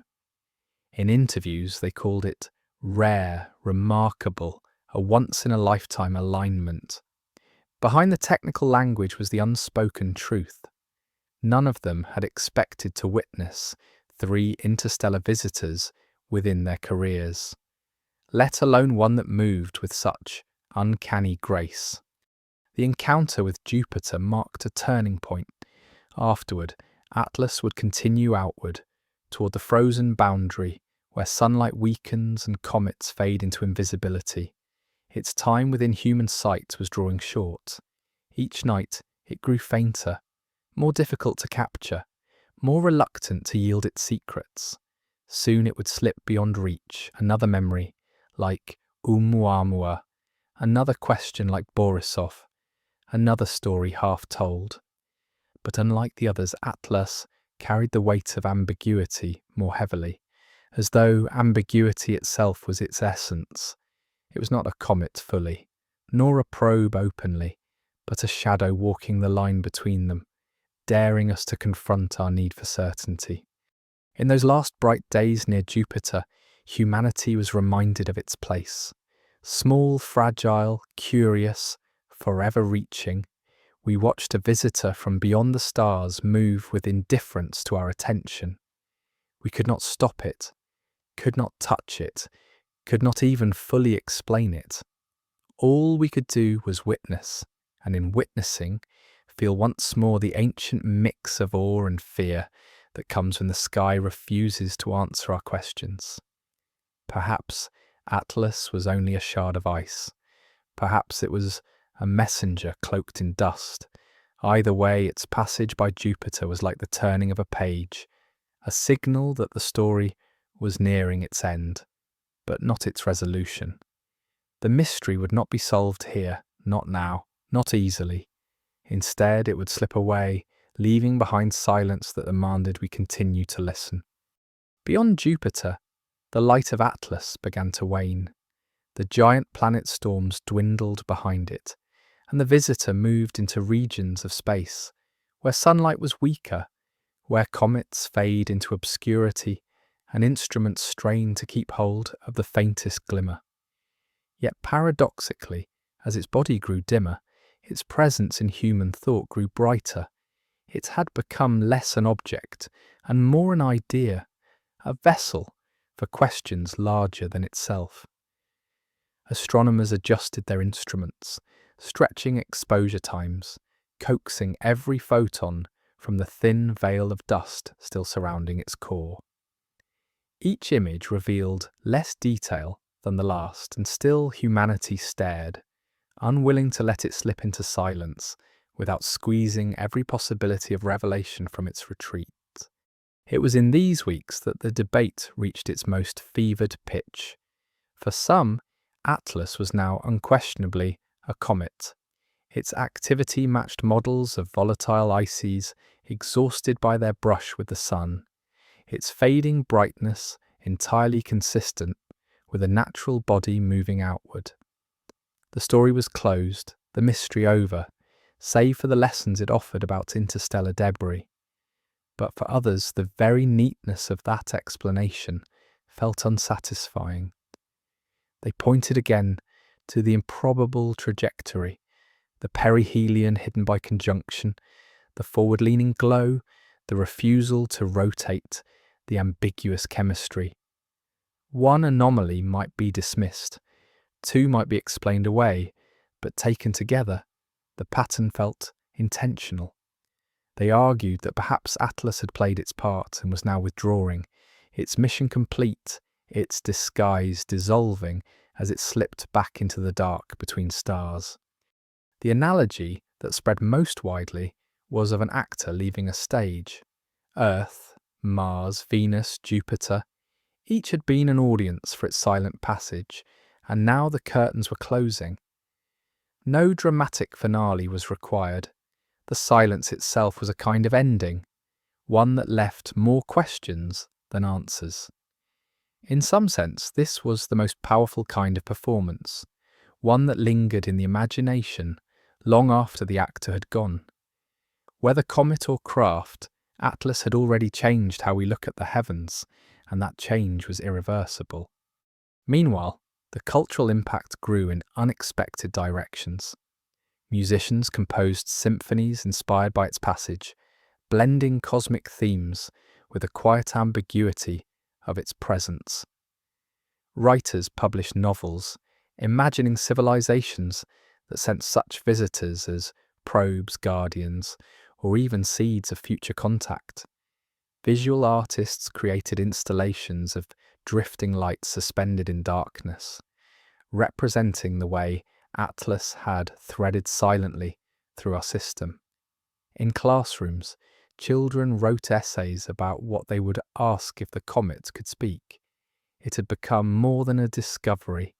It had become myth reborn, proof that in the modern age, the cosmos still holds the power to stir our oldest instincts of awe. In the scientific community, the legacy of Atlas was debated with equal intensity. Some argued that its anomalies should force a reconsideration of how we classify interstellar objects. Perhaps comets born under other suns carry chemistries and behaviours unlike anything in our solar nursery. Others suggested that only by sending missions could we ever resolve the ambiguity. Ground-based telescopes, and even Hubble had revealed their limits. If another interstellar visitor appeared, they argued, it must be intercepted. Robotic craft must be ready, instruments prepared to chase and rendezvous. Atlas had not only raised questions about itself, but about how we prepare for what comes next. For if 3 visitors had arrived in less than a decade, there would surely be more, and perhaps one of them would not be content to remain ambiguous. The public, however, remained less interested in statistics and missions. What captivated them was the sense of presence. To look up at the night sky and know that among the countless stars, a fragment from another system had wandered into ours. It was a reminder of connection, of the thin threads that tie distant worlds together. Whether by chance or by intent, Atlas had bridged the gulf between suns. For many, that was enough. Proof of alien design was not required to feel wonder. The fact of interstellar travel itself, embodied in a body of dust and ice, was extraordinary on its own. Yet the idea of disguise persisted. Commentators asked what better camouflage could exist than the ordinary. A comet is expected to appear suddenly, to brighten and fade to leave no trace. Its strangeness can be excused as natural variability. If one wished to watch without being noticed, to cross a system without triggering alarm, then to wear the mask of a comet would be the perfect choice. Atlas, they said, was the embodiment of that idea. Too neat a coincidence, too ambiguous a performance.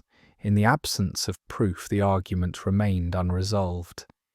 But absence can be as powerful as presence, and the silence of Atlas spoke louder than any signal. As weeks stretched into months, the object grew fainter still. It would soon slip beyond the reach of even our most powerful instruments, joining ʻOumuamua and Borisov in the archives of things seen briefly, then lost forever to the stars. Yet unlike its predecessors, Atlas carried the burden of ambiguity more heavily. ʻOumuamua had startled us with its acceleration. Borisov had reassured us with its cometary nature, but Atlas had refused to decide. It remained between, balanced precariously, embodying both possibility and doubt. And in that balance it left humanity with a lesson, that the universe does not always grant clarity, that sometimes the most important truths are those we cannot resolve. And so as it drifted outward, its dust thinning, its coma fading, Atlas became more than itself. It became a story passed from one person to another, a tale told beneath night skies and in quiet conversations. Some would remember it as a comet, some as a mystery, some as a messenger. But all would remember. In that memory lay its true legacy, not the data alone, but the wonder it ignited, the questions it forced us to ask, the silence that echoed long after it was gone. By the time the new year began, Atlas was already fading into the depths beyond Jupiter's realm, its light no longer a smudge easily captured even with the longest exposures. Astronomers described it clinically: magnitude dropping, coma dissipating, dust production dwindling. Yet for those who had followed its story, there was a sense that the object had not simply receded, but withdrawn, like a traveller who leaves a gathering quietly, slipping into the night, while others remained talking about what his presence meant.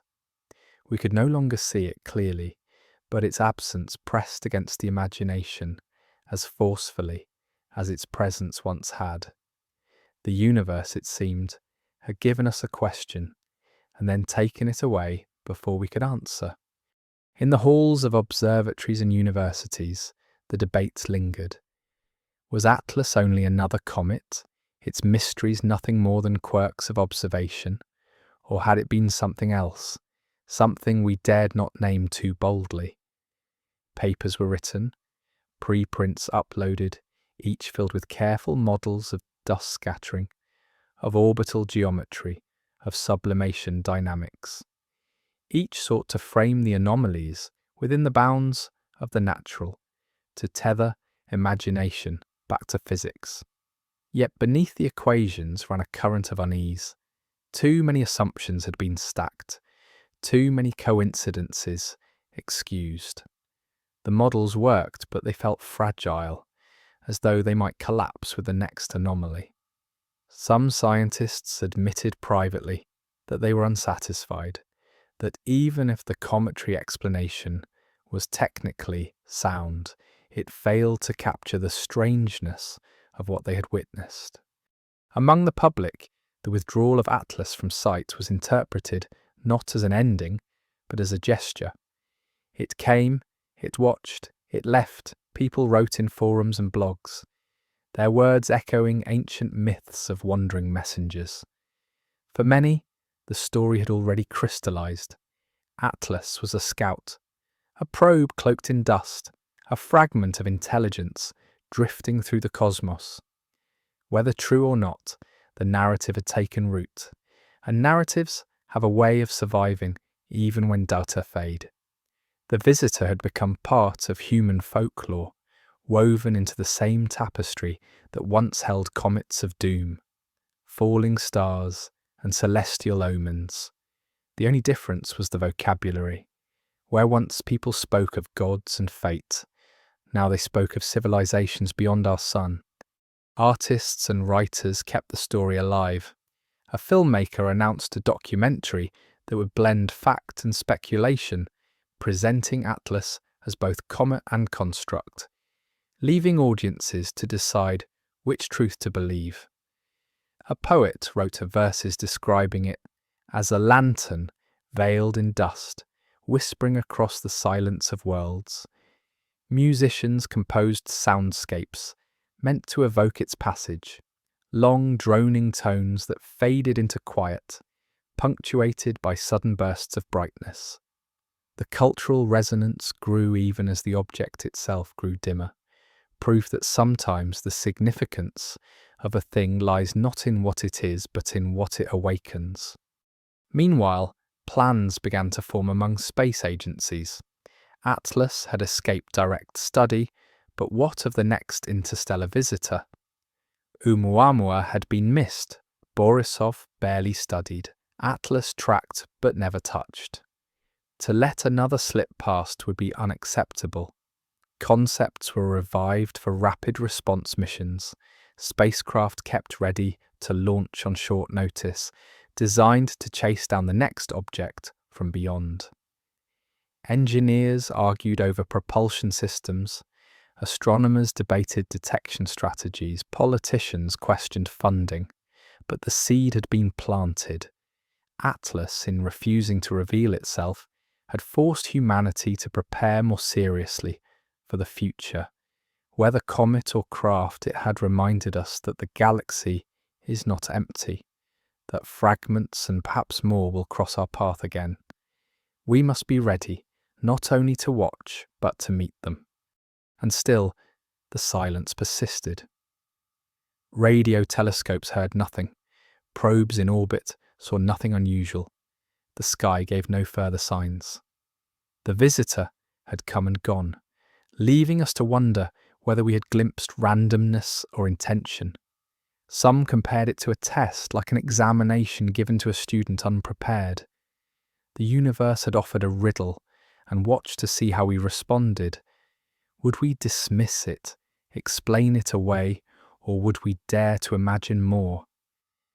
Perhaps the true meaning of Atlas lay not in itself but in us, in the way it revealed our hunger for answers, our fear of the unknown, our inability to sit comfortably in ambiguity. On cold nights in small observatories, some still tracked its fading path, watching it dim into invisibility. They knew it was futile, that soon it would be lost beyond the reach of any telescope.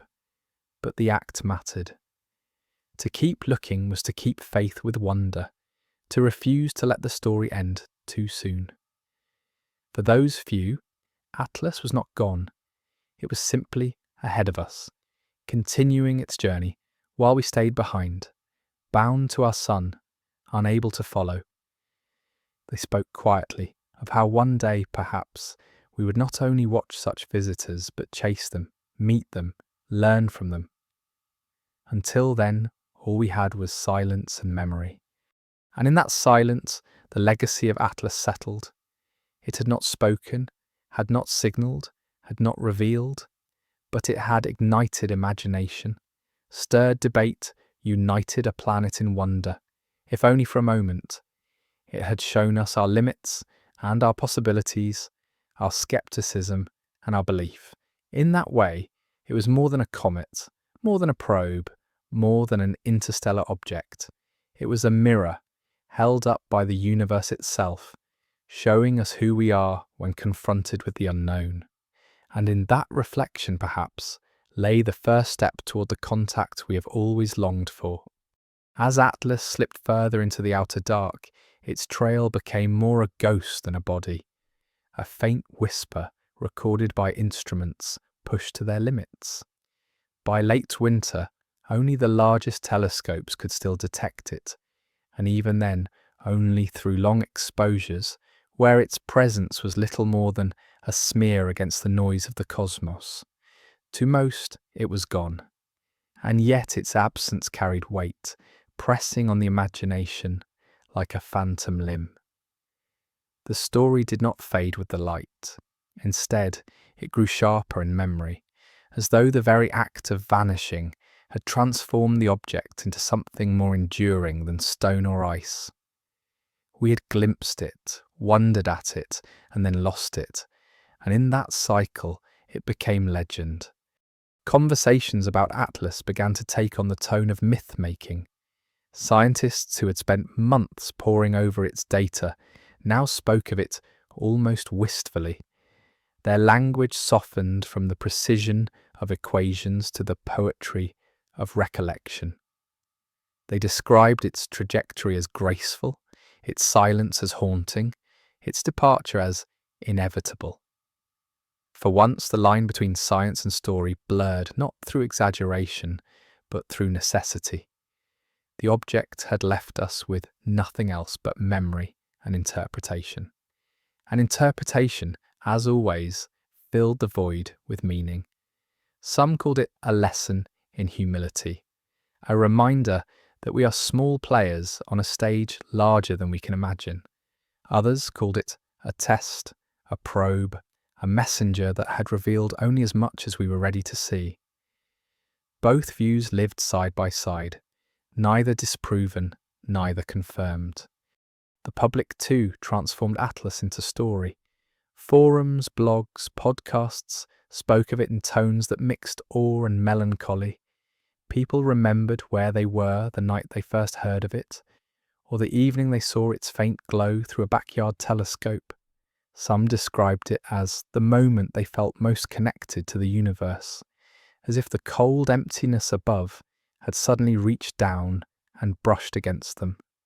Others admitted to fear, to lying awake at night and imagining an intelligence hidden behind the cometary veil, watching silently. Whether framed as wonder or dread, the impact was the same. Atlas had taken hold of the imagination, and imagination does not release easily. Meanwhile, historians began to place it within the lineage of celestial omens.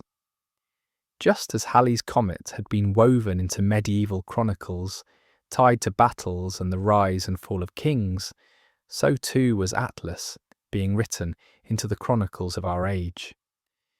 Not as a predictor of political fortune, but as a sign of cosmic awakening, a reminder that humanity's story is not confined to Earth or even to our sun. The comparison was irresistible. In past centuries, comets had been signs from gods. In the present, interstellar visitors had become signs from the galaxy itself. The meaning shifted, but the impulse remained. The need to interpret the heavens as more than background, to see in them a mirror of our own destiny. For the scientific community, the withdrawal of Atlas was both frustration and opportunity. Frustration, because ambiguity remained unresolved, because the final word had slipped beyond reach. Opportunity, because its passing strengthened the case for readiness.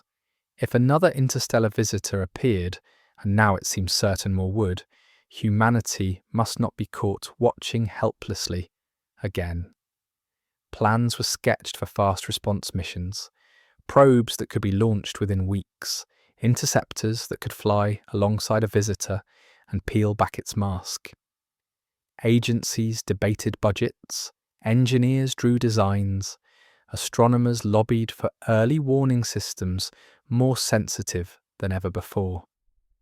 Atlas had not only left questions, it had forced preparation, as though by withholding its truth it had compelled us to reach further.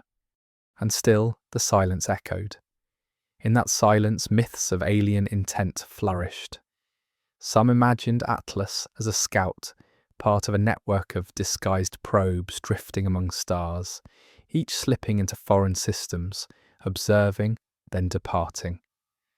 Others wove darker tales that it was not a probe, but a seed, leaving behind particles of dust designed to settle on planets, microscopic messengers, or even machines too small to see. None of these had evidence, but evidence was almost irrelevant.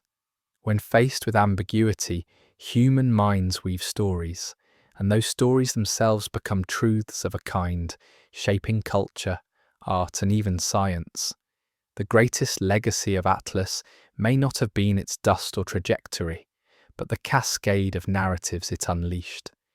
As the weeks turned to months, its light faded beyond capture. Astronomers finally declared it lost, an object now consigned to ephemerides and memory.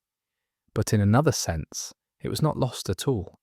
It lived in every conversation about interstellar objects, in every funding proposal for rapid intercept missions, in every late-night whisper about the possibility of other minds. Its ambiguity had made it immortal. ʻOumuamua had startled, Borisov had reassured, but Atlas had unsettled, and unsettling things are remembered long after clarity fades. Somewhere beyond our sight, it continued its path, indifferent to our speculation. It would travel for millennia through the dark between stars, perhaps to be captured by another system, perhaps to drift forever, unbound. Whether it carried only ice and dust or something more, we could not know. All we knew was the echo it left behind, the way it had drawn an entire planet's gaze upward for a fleeting season. And in that echo lay a quiet truth. Sometimes the universe does not answer directly. Sometimes it gives us only silence, and in that silence we find ourselves. Long after the last images of Atlas faded from our telescopes, its shadow lingered in human thought. It became one of those rare events that transcend the details of observation, transforming into a symbol larger than itself. People spoke of it as though it were still visible, a ghost that continued to glide across the sky, even when the sky no longer held it. In conversation, Atlas shifted from object to story, from comet to metaphor. Some called it a reminder of humility, that the universe is filled with wanderers we barely perceive. Others called it a sign, a silent envoy of intelligences beyond us, a message written not in words but in trajectory. Both perspectives coexisted, neither disproven, neither fully convincing, and perhaps that was the essence of its legacy. It left us suspended between certainty and possibility. Scientists, when pressed, clung to the language of probability. They spoke of detection bias, of the inevitability that our instruments would notice those objects, aligned with the ecliptic, of the statistical chance that some would seem more precise than randomness should allow. But even as they insisted on natural explanations, the tone of their voices betrayed something else. Awe, hesitation, the quiet admission that nature's coincidences sometimes feel indistinguishable from design. They knew the importance of restraint, of not leaping to extraordinary conclusions. Yet they also knew that the human mind cannot easily accept ambiguity. And in private, away from the press, some confessed what they would never write, that Atlas had unsettled them, that its precision and silence had felt like more than chance. The public, freed from such restraints, let imagination roam. On late-night broadcasts, callers speculated that Atlas was one of many probes, part of a grand network seeded through the galaxy. Some suggested it had scanned Earth in passing, its data relayed silently back to unseen senders. Others envisioned it as a scout sent millennia ago, drifting until it encountered civilizations worth noting. In online communities, enthusiasts built elaborate maps, tracing the alignments of its path through planetary orbits, overlaying them with theories of intent. Most of these theories lacked substance, but substance was not what drew people in. It was the possibility, the intoxicating sense that the universe might already be speaking to us in ways we had barely begun to hear. Artists continued to keep the story alive. Sculptors built installations of faintly glowing forms suspended in dark halls, representing the ambiguity of the comet's veil. Writers crafted fiction where Atlas was a messenger ignored, a visitor whose silence was a test we had failed to pass. Musicians composed pieces where long stretches of near silence were broken by sudden bursts of sound, echoing the idea of a message hidden within absence. In every medium, the visitor lived on, not as data but as inspiration. Its ambiguity made it fertile ground for creation. Certainty might have ended the story, but uncertainty allowed it to grow endlessly. Even in science, its shadow persisted. Research proposals invoked its name, arguing for the urgency of preparing missions to intercept the next interstellar traveller. ʻOumuamua had startled us unprepared. Borisov had been observed only from afar, and Atlas had slipped past with its riddles intact. A fourth visitor, many insisted, must not be allowed to pass without closer study. Space agencies debated budgets, engineers designed rapid response craft, astronomers refined sky surveys to catch faint wanderers earlier. In this way, Atlas left a tangible mark. It had pushed humanity to look outward more actively, to admit that interstellar objects are not rare curiosities but frequent guests. Its silence had become an argument for action. Meanwhile, in quieter circles, philosophers turned their attention to what Atlas revealed about us. They pointed out that the same object could be seen in two utterly different ways, stone or signal, randomness or message, and that the choice said more about human nature than about the comet itself. They noted that ancient civilizations once interpreted comets as divine omens, while modern people interpret interstellar objects as technological probes. But in both cases, the impulse is identical: to project meaning onto the unknown. Perhaps, they suggested, the lesson of Atlas was not whether it was artificial or natural, but that our species cannot resist searching for intent in the cosmos.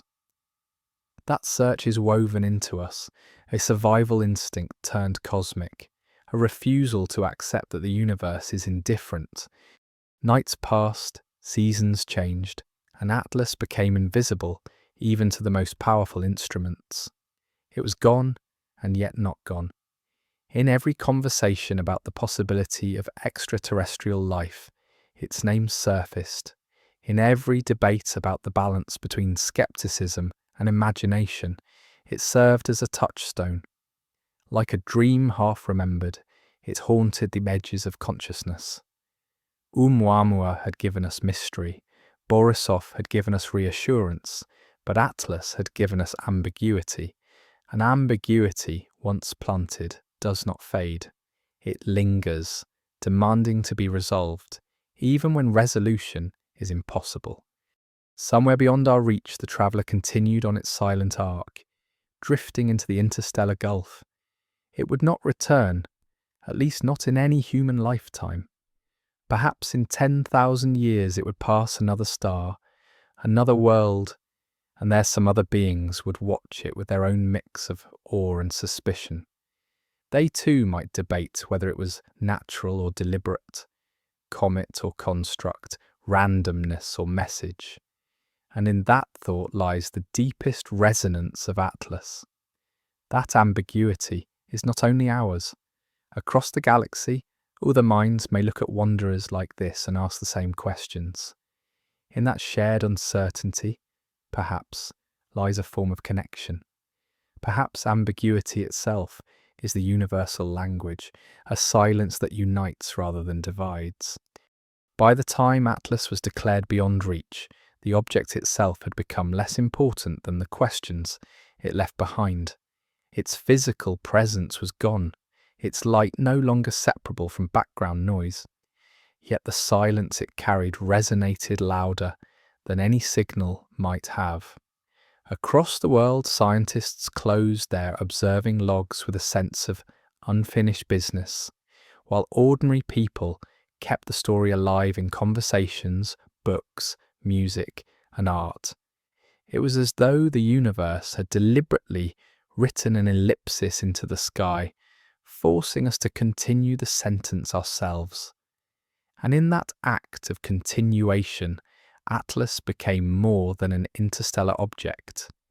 It became a parable about how we seek meaning in the unknown. What lingered most powerfully was its trajectory. Astronomers could not erase the fact that it had slipped through the solar system with uncanny precision, brushing past Mars, Venus, Earth, and Jupiter as though marking attendance before fading into the outer dark. In the strict language of celestial mechanics, such a path was possible, even predictable.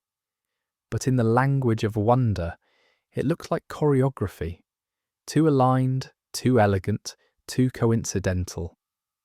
Some argued that our instruments had improved enough to reveal patterns we'd simply never noticed before. Others countered that 3 visitors in less than a decade, ʻOumuamua, Borisov, and now Atlas, hinted at more than statistical inevitability. Perhaps the galaxy was teeming with such wanderers, and only now were we learning to listen. Or perhaps, whispered the more daring, these were not wanderers at all but envoys, their timing coordinated, their appearances meant to prepare us for something we could not yet grasp. In philosophy seminars and late-night conversations, comparisons emerged between our interpretations and those of ancient peoples. Thousands of years ago, when comets streaked across the sky, kings trembled and prophets proclaimed the will of gods. Now in the age of radio telescopes and particle accelerators, we trembled at the thought of probes disguised as comets, emissaries from civilizations hidden among the stars. The language had changed, but the impulse was identical. Humans cannot help but search for intention in the heavens. Whether cloaked in myth or in science, the sky remains a mirror, reflecting not certainty, but our longing to belong to something larger. The ambiguity of Atlas became its power. ʻOumuamua had been too strange, too obviously out of place to be easily accepted as natural, while Borisov had been almost too normal, reassuring in its cometary behaviour. But Atlas was different. It straddled the line, refusing to settle on one side or the other. It displayed the coma and tail of a comet, yet glowed strangely forward. It carried the eccentricity of an interstellar traveller, yet threaded a path too elegant for comfort. It remained stable when it should have tumbled, silent when some hoped for sound. It was both comet and question mark, both natural and uncanny. And that refusal to decide left us suspended in a state of wonder longer than any clear answer could have. In practical terms, Atlas spurred change.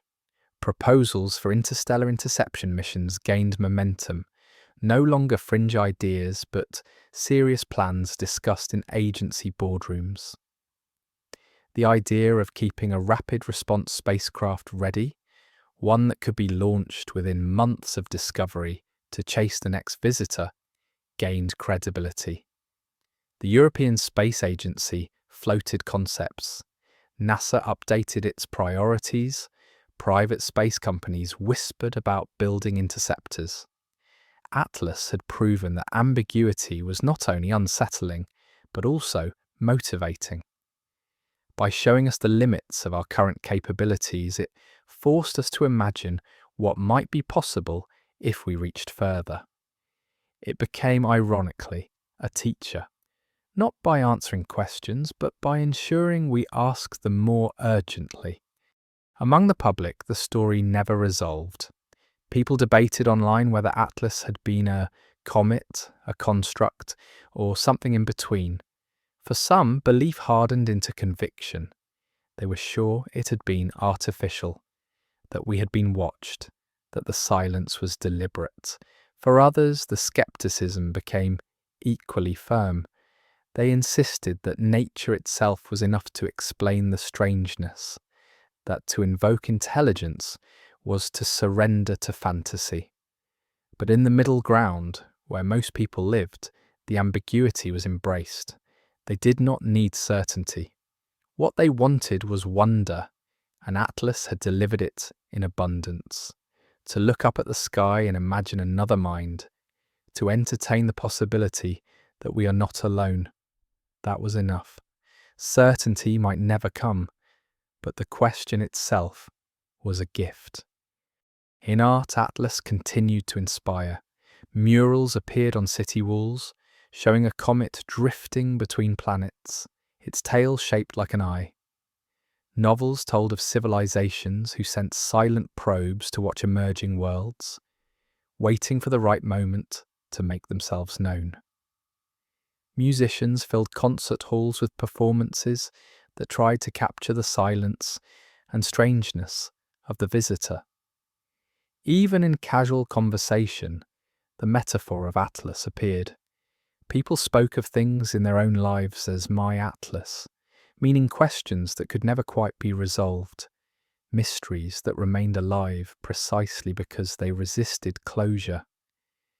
In that sense, the interstellar traveller had become a symbol not only of the cosmos, but of human experience itself. And somewhere out there, beyond the reach of our sight, it continued. Whether dust and ice or metal and design, Atlas drifted on, indifferent to our projections.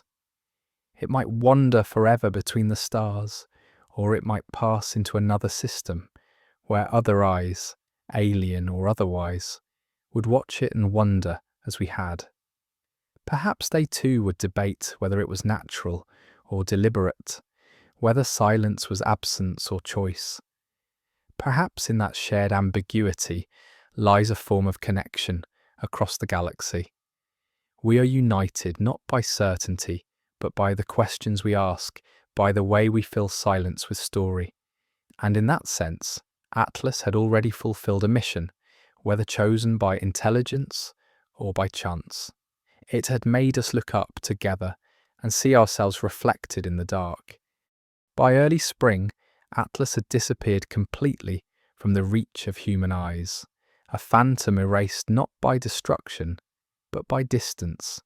The official reports were clinical, magnitude estimates, orbital projections, fading brightness curves, but to the wider world, its vanishing felt like the closing of a chapter. It was no longer a comet to be studied, it was now a story to be remembered. The data had ended, but the myth had only begun. People who had watched its progress through telescopes or followed its journey in headlines spoke of it with a strange intimacy, as though they had known it personally, as though it had brushed against their lives. They called it a visitor, a messenger, even a teacher. Few spoke of it as a rock. Rocks do not stir the imagination this way. Among scientists, the debates remained unresolved. The cometary model explained much, but never all. The anomalies, though each defensible on its own, accumulated into something more persistent than doubt. One researcher described it as an orchestra of small deviations, each note insignificant, but together producing a melody that felt intentional. Yet in the strict discipline of science, to cross from anomaly to intent was forbidden ground. The data could not prove intelligence, and so intelligence could not be claimed. Still the whispers continued in corridors and private conversations. Some admitted that Atlas had changed them, that it had planted a seed of suspicion, not easily erased.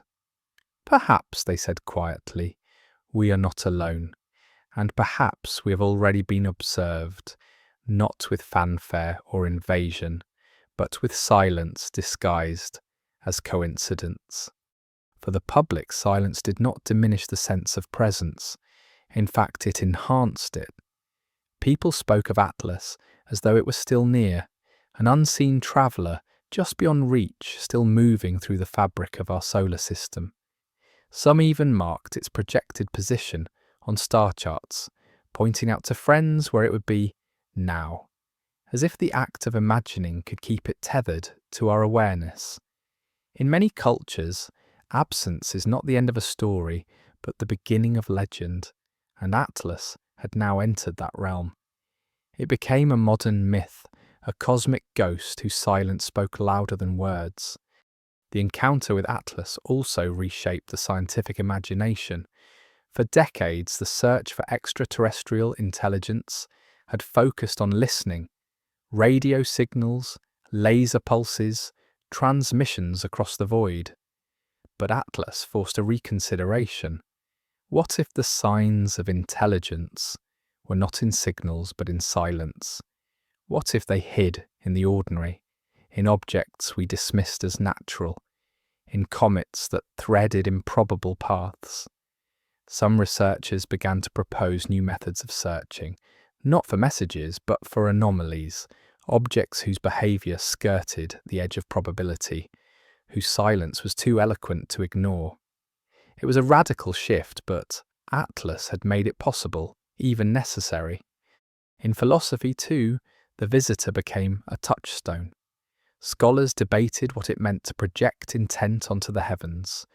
Was it evidence of our evolutionary wiring, our compulsion to see patterns even where none exist?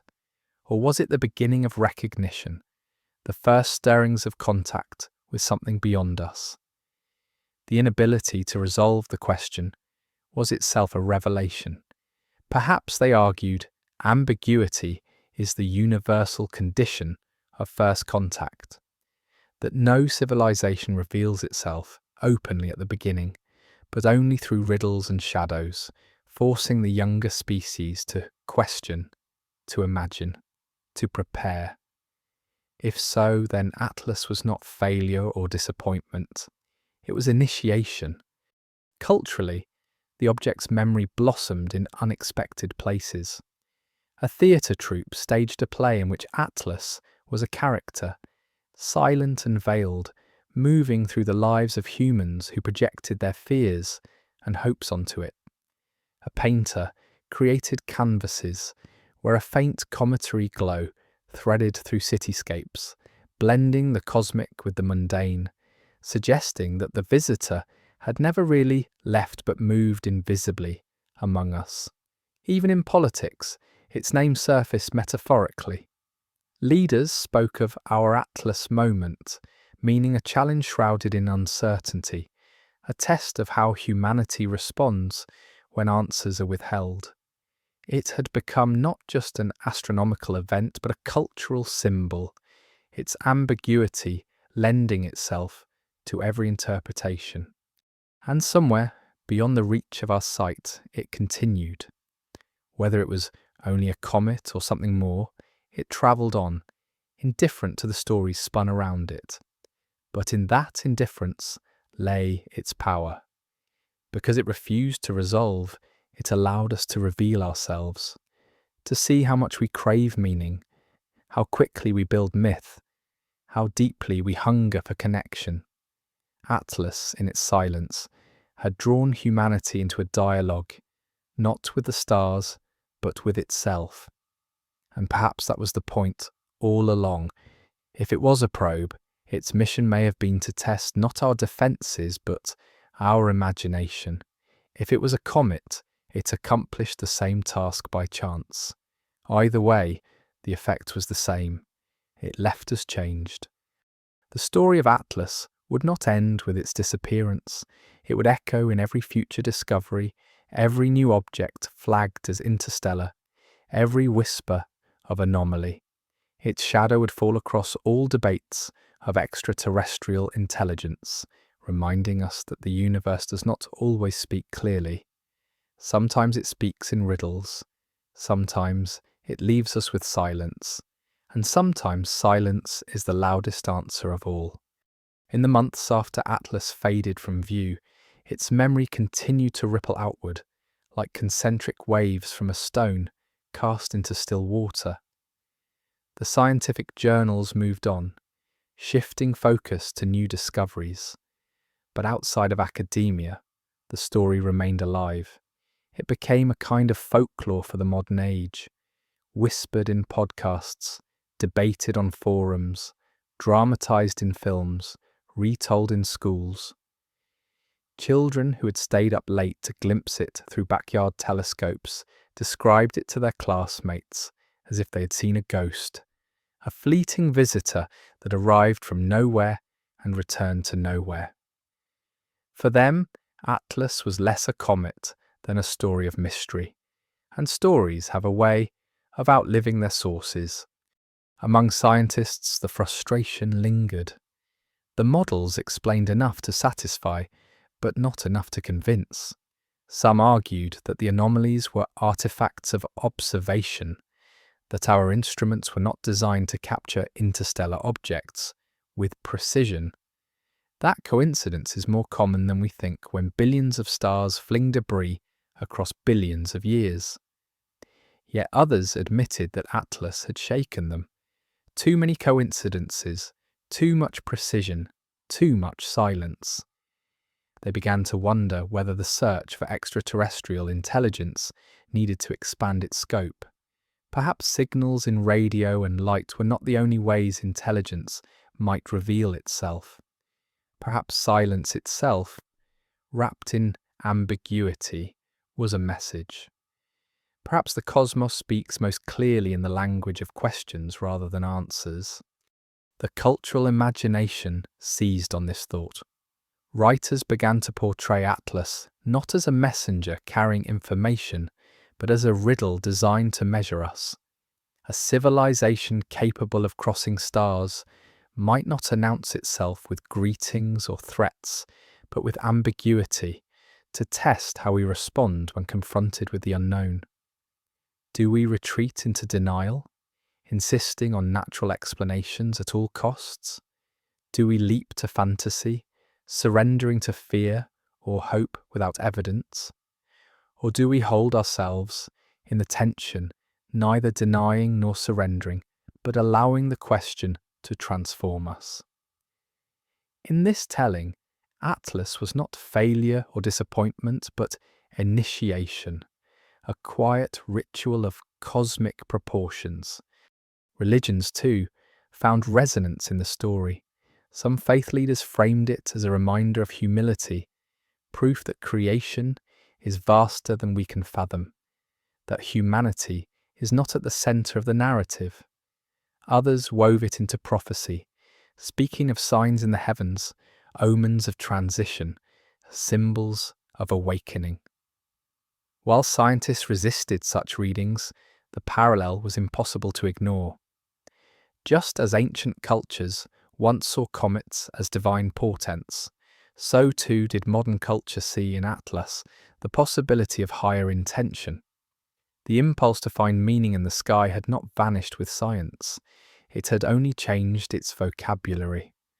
Meanwhile, engineers dreamed.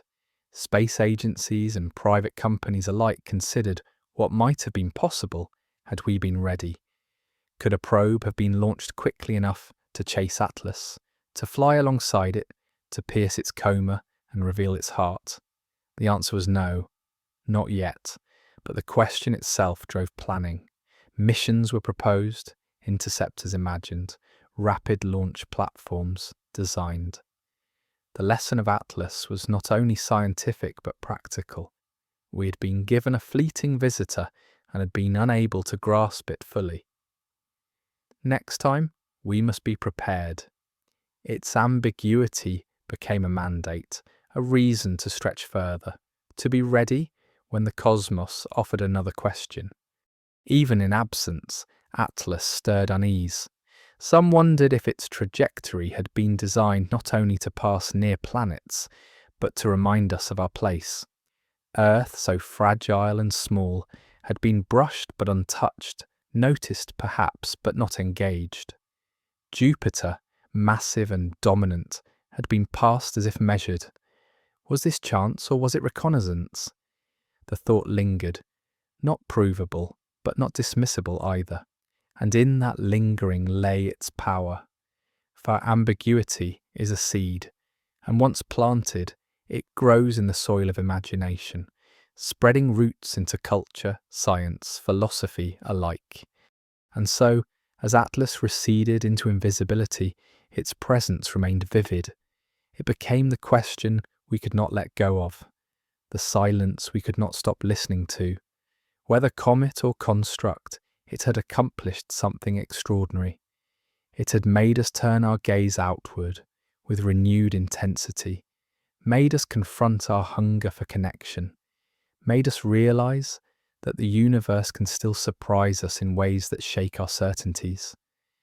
And perhaps that was the real message, not proof, not contact, but wonder, the kind of wonder that binds generations, that lingers long after the light has faded, that whispers to us in the night sky. Look again, listen harder, be ready, for the cosmos is vast and the story is only beginning. By summer, Atlas had become invisible not only to telescopes but to headlines. New discoveries filled the news cycle, new missions commanded attention, and yet beneath the surface, its shadow remained. It had joined the small pantheon of mysteries that never fully leave us, like the wow signal, like ʻOumuamua, like the legends of lights in the sky whispered across generations. Scientists filed their final papers, careful to keep language restrained, couching anomalies in terms of uncertainty and statistical variance. But the public memory was less cautious. For ordinary people, Atlas was not a comet with odd scattering angles. It was a visitor. And visitors, once imagined, cannot be unimagined. In quiet corners of universities, younger researchers, freed from the reputations that burdened their elders, began to speak more openly. They asked whether Atlas might have been part of a sequence, a trilogy of interstellar tests. ʻOumuamua, the first, had startled with its shape and unexplained acceleration. Borisov, the second, had reassured by behaving as a comet should, though its chemistry hinted at alien origins. And Atlas, the third, had fused the two, hovering in ambiguity, carrying both natural features and disquieting anomalies. Was this pattern coincidence, or was it narrative? Was the universe writing a story across our skies, one fragment at a time? If so, what would the fourth act bring? The thought was thrilling and unsettling in equal measure. Among the public, the myth-making deepened. Documentaries presented Atlas as the comet that might not have been a comet. Podcasts treated it as evidence of a hidden galactic network, silent probes drifting system to system. Writers imagined civilizations older than our sun, seeding watchers into the void, designed not to announce themselves, but to observe. The silence of Atlas became its defining trait, a silence interpreted not as absence, but as eloquence. To remain mute can itself be a kind of communication, and in that silence many felt lay a question. Are you ready? Are you willing to see beyond the ordinary, to admit that the extraordinary may walk disguised among it? Religions, too, absorbed the story. Some framed it as a trial, that the universe or the divine had sent a messenger cloaked in ambiguity to test humanity's humility. Others embraced it as a symbol of cosmic companionship, a reminder that creation is alive with wondrous, that we are not alone in our pilgrimage across time. For some, it even became prophecy, that the age of hidden visitors was only the beginning, and that clearer revelations would follow when we were ready. Science dismissed such claims, yet even in the halls of astronomy, the boundary between discipline and awe had thinned.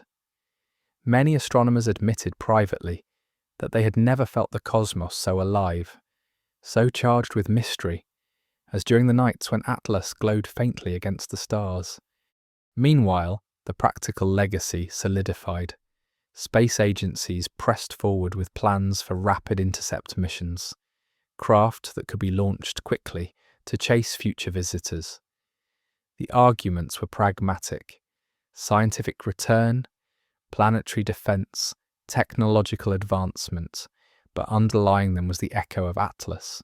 Its refusal to resolve, its retreat into silence, had forced humanity to prepare more seriously. It was as though the visitor had left us homework, to be ready next time, to refuse to be caught only watching. In that way, Atlas had reshaped the trajectory not only of itself but of us. And yet the most powerful impact remained intangible. Atlas had reminded us of our hunger for meaning, our inability to live comfortably with chance alone. Its ambiguity became a mirror in which we saw ourselves, our skepticism, our belief, our longing to connect. Perhaps that was the point. If it was natural, it had revealed how deeply we yearn for intention. If it was artificial, it had revealed how carefully intention may hide.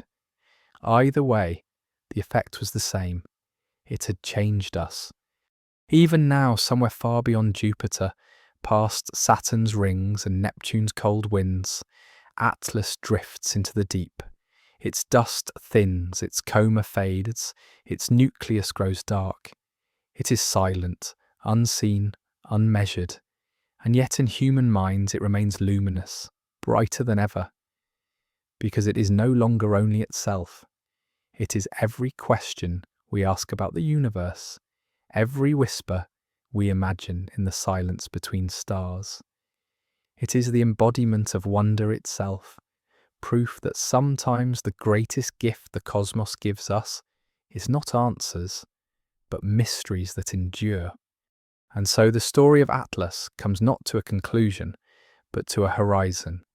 For the object itself, there is no ending, only continuation. It will drift outward through the solar system, past Saturn, Uranus, Neptune, and the scattered fragments of the Kuiper belt, until our sun becomes just another faint star behind it. In tens of thousands of years, it may pass near another star, another world, another set of beings who will look up and wonder, as we did. Or it may wander forever, unseen, a silent traveller in the dark sea between suns. We will never know its fate. What we do know is what it left behind, a question written into our skies, a silence that reshaped the way we look at the universe.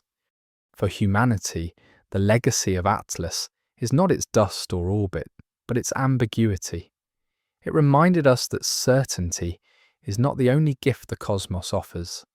Sometimes the most powerful truths arrive cloaked in doubt, forcing us to hold ourselves in the tension between science and imagination. Was it a comet born of another star's nursery, carried across unimaginable distances to briefly brush our sun? Or was it something more, a probe disguised as stone and ice, passing silently among our worlds with purpose we cannot yet decipher? Each possibility is extraordinary in its own way. Each forces us to confront the scale of the universe and our hunger to not be alone.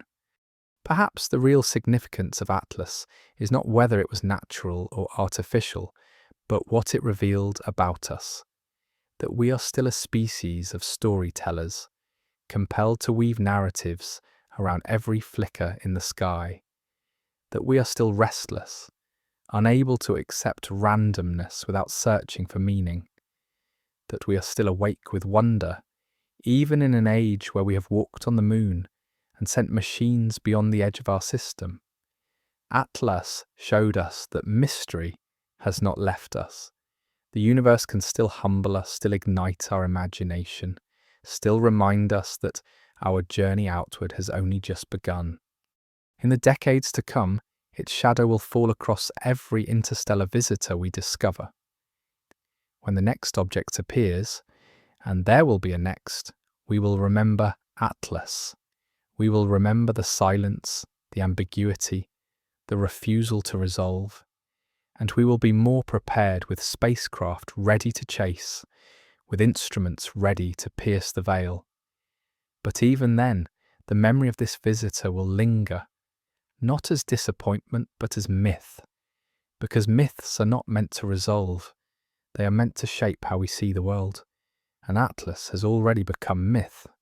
In that sense, its greatest achievement may have been to unify us, however briefly, in wonder.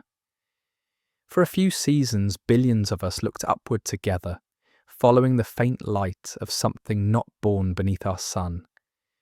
For a moment, boundaries of nation and creed and language blurred, replaced by a shared awareness that we live in a universe alive with possibility. That shared gaze, that collective act of imagination, may one day be remembered as the first step toward contact, whether with other civilizations or simply with the deeper truth of our place in the cosmos. Atlas may be gone from our sight, but in memory it remains luminous. It is the question we cannot stop asking, the silence we cannot stop listening to, the mirror in which we saw both our skepticism and our longing. And perhaps that is the point. Perhaps ambiguity itself is the universal language, a way for the cosmos to draw us outward, to prepare us for truths we are not yet ready to receive. If so, then Atlas succeeded. It left us not answers but wonder, and wonder is the beginning of everything.